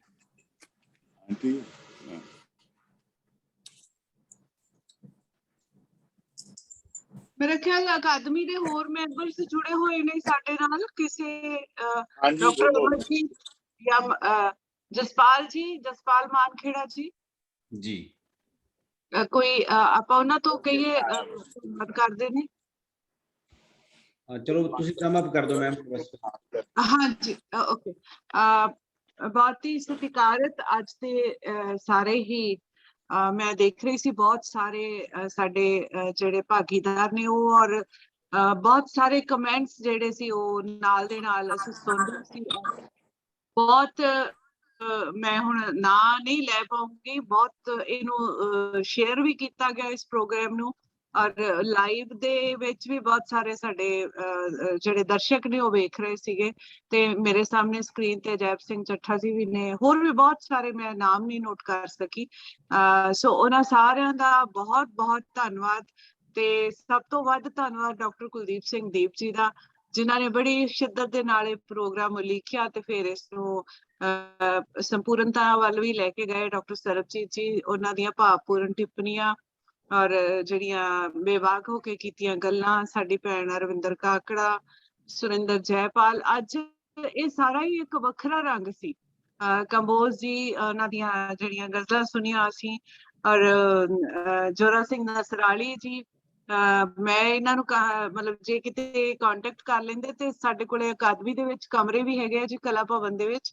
ਜੇਕਰ ਕਦੇ ਕਿਸੇ ਨੇ ਉੱਥੇ ਰਹਿਣਾ ਹੋਵੇ ਤਾਂ ਉਹ ਤੁਸੀਂ ਗੱਲ ਕਰਕੇ ਮੇਰੇ ਨਾਲ, ਅਸੀਂ ਉੱਥੇ ਤੁਹਾਡੀ ਰਿਹਾਇਸ਼ ਦਾ ਕਰ ਸਕਦੇ ਹਾਂ, ਖਾਣ ਪੀਣ ਦਾ ਵੀ ਕਰ ਸਕਦੇ ਹਾਂ। ਸੋ ਮਤਲਬ ਕਦੇ ਇਹ ਨਹੀਂ ਜਾਣਨਾ ਕਿ ਇਹ ਸਿਰਫ ਅਸੀਂ ਅਹੁਦੇਦਾਰੀਆਂ ਤੇ ਬੈਠੇ ਹਾਂ ਤਾਂ ਅਸੀਂ ਇਹ ਅਕਾਦਮੀ ਦੇ, ਮੈਂ ਇਹ ਸਾਰਾ ਕੁਝ ਤੁਹਾਡਾ ਹੈ। ਸਾਡੇ ਕੋਲੇ ਤਾਂ ਇੱਕ ਜ਼ਿੰਮੇਵਾਰੀ ਹੈ ਤੇ ਉਸ ਜ਼ਿੰਮੇਵਾਰੀ ਨੂੰ ਅਸੀਂ ਕੋਸ਼ਿਸ਼ ਕਰਦੇ ਹਾਂ ਚੰਗੀ ਤਰ੍ਹਾਂ ਨਿਭਾਉਣ ਦੀ, ਆਪਣੀ ਸੋਚ ਸਮਝ ਸੂਝ ਅਨੁਸਾਰ। ਤੇ ਹਾਂ, ਉਹਦੇ ਵਿੱਚ ਸਾਡੇ ਕੋਲ ਸ਼ਿੱਦਤ ਬਹੁਤ ਸਾਰੀ ਹੈ, ਜਜ਼ਬਾ ਬਹੁਤ ਸਾਰਾ ਹੈ। ਸੋ ਉਸ ਜਜ਼ਬੇ ਦੇ ਨਾਲ ਅਸੀਂ ਕੋਸ਼ਿਸ਼ ਕਰਦੇ ਹਾਂ ਕਿ ਹਰ ਤਰ੍ਹਾਂ ਦੇ ਰੰਗ ਜਿਹੜੇ ਨੇ ਅਕਾਦਮੀ ਦੇ ਮੰਚ ਤੋਂ ਤੁਹਾਡੇ ਨਾਲ ਸਾਂਝੇ ਹੋਣ, ਦਿਲਾਂ ਦੀਆਂ ਗੱਲਾਂ ਹੋਣ। ਅੱਜ ਜਿਵੇਂ ਅਸੀਂ ਇੱਕ ਵੱਖਰੇ ਹੀ ਰੰਗ ਦੇ ਵਿੱਚ ਰੰਗੇ ਗਏ ਹਾਂ, ਔਰ ਮੈਨੂੰ ਉਮੀਦ ਆ ਕਿ ਬਹੁਤ ਸਾਰੇ ਜਿਹੜੇ ਸਾਡੇ ਦਰਸ਼ਕ ਨੇ ਜਿਹੜੇ ਇਹਨੂੰ ਸੁਣ ਰਹੇ ਸੀ, ਉਹ ਜ਼ਰੂਰ ਕੁਝ ਇਹੋ ਜਿਹੀਆਂ ਛੋਟੀਆਂ ਛੋਟੀਆਂ ਛੋਹਾਂ ਹੁੰਦੀਆਂ ਨੇ ਜਿਹੜੀਆਂ ਮਨੁੱਖ ਨੂੰ ਕੁਝ ਹੋਰ ਚੰਗਾ ਕਰਨ ਨੂੰ, ਕੁਝ ਲਿਖਣ ਨੂੰ, ਕੁਝ ਸਮਾਜ ਦੇ ਲਈ ਵਡਮੁੱਲਾ ਕਰਨ ਨੂੰ ਪ੍ਰੇਰਿਤ ਕਰਦੀਆਂ ਨੇ। ਸੋ ਇਹ ਅਸੀਂ ਕੋਈ ਬਹੁਤ ਵੱਡੀ ਕੋਈ ਕਰਾਮਾਤ ਨਹੀਂ ਕਰ ਪਾ ਰਹੇ, ਬਸ ਇੱਕ ਕੋਸ਼ਿਸ਼ ਹੈ ਸਾਡੀ, ਔਰ ਉਸ ਕੋਸ਼ਿਸ਼ ਦੇ ਵਿੱਚ ਮੇਰੇ ਸਾਰੇ ਵੀਰਾਂ ਭੈਣਾਂ ਦਾ, ਜਿਹੜੇ ਵੀ ਅਕਾਦਮੀ ਦੇ ਅਹੁਦੇਦਾਰ ਨੇ ਉਹਨਾਂ ਦਾ, ਸਾਰਿਆਂ ਦਾ ਬਹੁਤ ਬਹੁਤ ਧੰਨਵਾਦ ਕਿ ਤੁਸੀਂ ਸਾਨੂੰ ਸਾਥ ਦਿੰਦੇ ਹੋ। ਤੁਹਾਡੇ ਤੋਂ ਬਿਨਾਂ ਅਕਾਦਮੀ ਕੁਝ ਵੀ ਨਹੀਂ ਹੈ। ਸਾਹਿਤ ਤੁਹਾਡੇ ਨਾਲ ਹੈ, ਸਮਾਜ ਤੁਹਾਡੇ ਨਾਲ ਹੈ। ਆਓ ਰਲ ਕੇ ਹੋਰ ਚੰਗਾ ਕਰੀਏ, ਇਹਨਾਂ ਲੋਕ ਲਹਿਰਾਂ ਨੂੰ ਹੋਰ ਅਗਾਂਹ ਲੈ ਕੇ ਤੁਰੀਏ, ਔਰ ਇੱਕ ਚੰਗਾ ਸਮਾਜ ਹੋਵੇ, ਚੰਗਾ ਪੰਜਾਬ ਹੋਵੇ, ਸਾਡਾ ਉਸੇ ਤਰ੍ਹਾਂ ਦਾ ਹੱਸਦਾ ਵਸਦਾ ਰਸਤਾ। ਗੱਲ ਤੇ ਸਿਰਫ ਉਸ ਬਦਲਾਵ ਦੀ ਹੈ, ਤੇ ਬਦਲਾਵ ਦੇ ਲਈ ਸਾਨੂੰ ਚਾਹੀਦੇ ਨੇ ਉਹ ਵਿਅਕਤੀ ਜਿਨ੍ਹਾਂ ਦੇ ਅੰਦਰ ਲੀਡਰਸ਼ਿਪ ਹੋਵੇ, ਜਿਹੜੇ ਚੰਗੀ ਸੇਧ ਦੇ ਸਕਣ। ਸੋ ਹੋ ਸਕਦਾ ਹੈ, ਮੈਨੂੰ ਉਮੀਦ ਹੈ, ਪੂਰੀ ਉਮੀਦ ਹੈ ਕਿ ਕੁਝ ਚੰਗੇ ਜਦੋਂ ਲੋਕ ਲਹਿਰਾਂ ਇਸ ਤਰ੍ਹਾਂ ਹੋਣ, ਜਦੋਂ ਇਸ ਤਰ੍ਹਾਂ ਲੋਕ ਬੋਲਣ ਲੱਗ ਜਾਣ, ਆਨਸਰੇਬਿਲਿਟੀ ਪੁੱਛਣ, ਵੱਡੇ ਵੱਡੇ ਕਿਸੇ ਅਹੁਦੇ ਤੋਂ, ਕਿਸੇ ਰਾਜਨੀਤਿਕ ਨੇਤਾ ਤੋਂ, ਕਿਸੇ ਮਿਨਿਸਟਰ ਤੋਂ ਜਦੋਂ ਅਸੀਂ ਸਵਾਲ ਕਰਦੇ ਹਾਂ, ਤੇ ਮੈਨੂੰ ਲੱਗਦਾ ਕਿ ਇਹ ਜਾਗਣ ਦਾ ਵੇੜਾ ਹੈ ਔਰ ਅਸੀਂ ਜਾਗ ਰਹੇ ਹਾਂ। ਔਰ ਅੱਜ ਸਾਡਾ ਇਹ ਜਿਹੜਾ ਪ੍ਰੋਗਰਾਮ ਹੈ ਉਹ ਇਹਦੇ ਵਿੱਚ ਜ਼ਰੂਰ ਆਪਣਾ ਤਿਲ ਫੁੱਲ ਪਾਊਗਾ। ਇਹਨਾਂ ਸ਼ਬਦਾਂ ਦੇ ਨਾਲ ਪੰਜਾਬ ਸਾਹਿਤ ਅਕਾਦਮੀ ਦੇ ਮੰਚ ਤੋਂ ਤੁਹਾਡਾ ਸਾਰਿਆਂ ਦਾ ਬਹੁਤ ਬਹੁਤ ਧੰਨਵਾਦ। ਇਸੇ ਤਰ੍ਹਾਂ ਜੁੜੇ ਰਹੋ ਸਾਡੇ ਨਾਲ, ਸਾਡੀ ਹੌਸਲਾ ਅਫਜ਼ਾਈ ਹੁੰਦੀ ਹੈ ਤੁਹਾਡੇ, ਤੁਸੀਂ ਜੁੜਦੇ ਹੋ, ਸਾਨੂੰ ਬਹੁਤ ਚੰਗਾ ਲੱਗਦਾ। ਸੋ ਦਿਲ ਦੀਆਂ ਦੁਹਾਈਆਂ ਤੋਂ ਤੁਹਾਡਾ ਸਾਰਿਆਂ ਦਾ ਧੰਨਵਾਦ ਜੀ। ਬਹੁਤ ਸ਼ੁਕਰੀਆ ਡਾਕਟਰ ਸਰਬਜੀਤ ਕੌਰ ਸੋਹਲ ਮੈਮ, ਤੁਹਾਡੀ ਅਗਵਾਈ ਦੇ ਵਿੱਚ ਅਕਾਦਮੀ ਇਸੇ ਤਰ੍ਹਾਂ ਹੋਰ ਵੀ ਬੁਲੰਦ ਹੋ ਕੇ ਅੱਗੇ ਵੱਧਦੀ ਰਹੇਗੀ। ਸੋ ਅੱਜ ਲਗਭਗ 2 ਘੰਟੇ ਅਸੀਂ ਇਨਕਲਾਬੀ ਕਵਿਤਾ ਨੂੰ ਮਾਣਿਆ, ਇਨਕਲਾਬੀ ਕਵਿਤਾ ਬਾਰੇ ਗੱਲਾਂ ਕੀਤੀਆਂ, ਲੋਕ ਲਹਿਰਾਂ ਬਾਰੇ ਗੱਲਾਂ ਕੀਤੀਆਂ। ਗੱਲਾਂ ਚੱਲਦੀਆਂ ਰਹਿਣਗੀਆਂ। ਫਿਰ ਕਿਸੇ ਅਗਲੇ ਫੇਜ਼ ਦੇ ਵਿੱਚ, ਅਗਲੇ ਰਾਉਂਡ ਦੇ ਵਿੱਚ ਸਾਡੇ ਜਿਹੜੇ ਕੁਝ ਕਵੀ ਰਹਿ ਗਏ, ਅਸੀਂ ਇਹਨਾਂ ਨੂੰ ਸ਼ਾਮਲ ਕਰਨ ਦੀ ਕੋਸ਼ਿਸ਼ ਕਰਾਂਗੇ। ਸੋ ਅੱਜ ਲਈ ਇੰਨਾ ਹੀ। ਇਹ ਪ੍ਰੋਗਰਾਮ ਤੁਹਾਨੂੰ YouTube ਦਾ ਲਿੰਕ ਵੀ ਮਿਲ ਜਾਊਗਾ ਤੇ Facebook ਤੇ ਵੀ ਲਗਾਤਾਰ ਲਾਈਵ ਹੋਇਆ ਪ੍ਰੋਗਰਾਮ, ਉੱਥੋਂ ਵੀ ਤੁਸੀਂ ਇਸ ਨੂੰ ਸੁਣ ਸਕਦੇ ਹੋ, ਮਾਣ ਸਕਦੇ ਹੋ। ਸੋ ਸਾਡੇ ਸਾਰੇ ਵਿਦਵਾਨਾਂ ਦਾ, ਸਾਡੇ ਸਾਰੇ ਸ਼ਾਇਰਾਂ ਦਾ, ਸਾਡੇ ਸਾਰੇ ਦਰਸ਼ਕਾਂ ਦਾ ਜੋ ਸਾਡੇ ਨਾਲ ਲਗਾਤਾਰ ਜੁੜੇ ਹੋਏ ਨੇ, ਸਾਰਿਆਂ ਦਾ ਇੱਕ ਵਾਰ ਫਿਰ ਬਹੁਤ ਬਹੁਤ ਧੰਨਵਾਦ। ਮਿਲਦੇ ਹਾਂ ਕਿਸੇ ਅਗਲੇ ਪ੍ਰੋਗਰਾਮ ਦੇ ਵਿੱਚ। ਬਹੁਤ ਬਹੁਤ ਸ਼ੁਕਰੀਆ ਜੀ।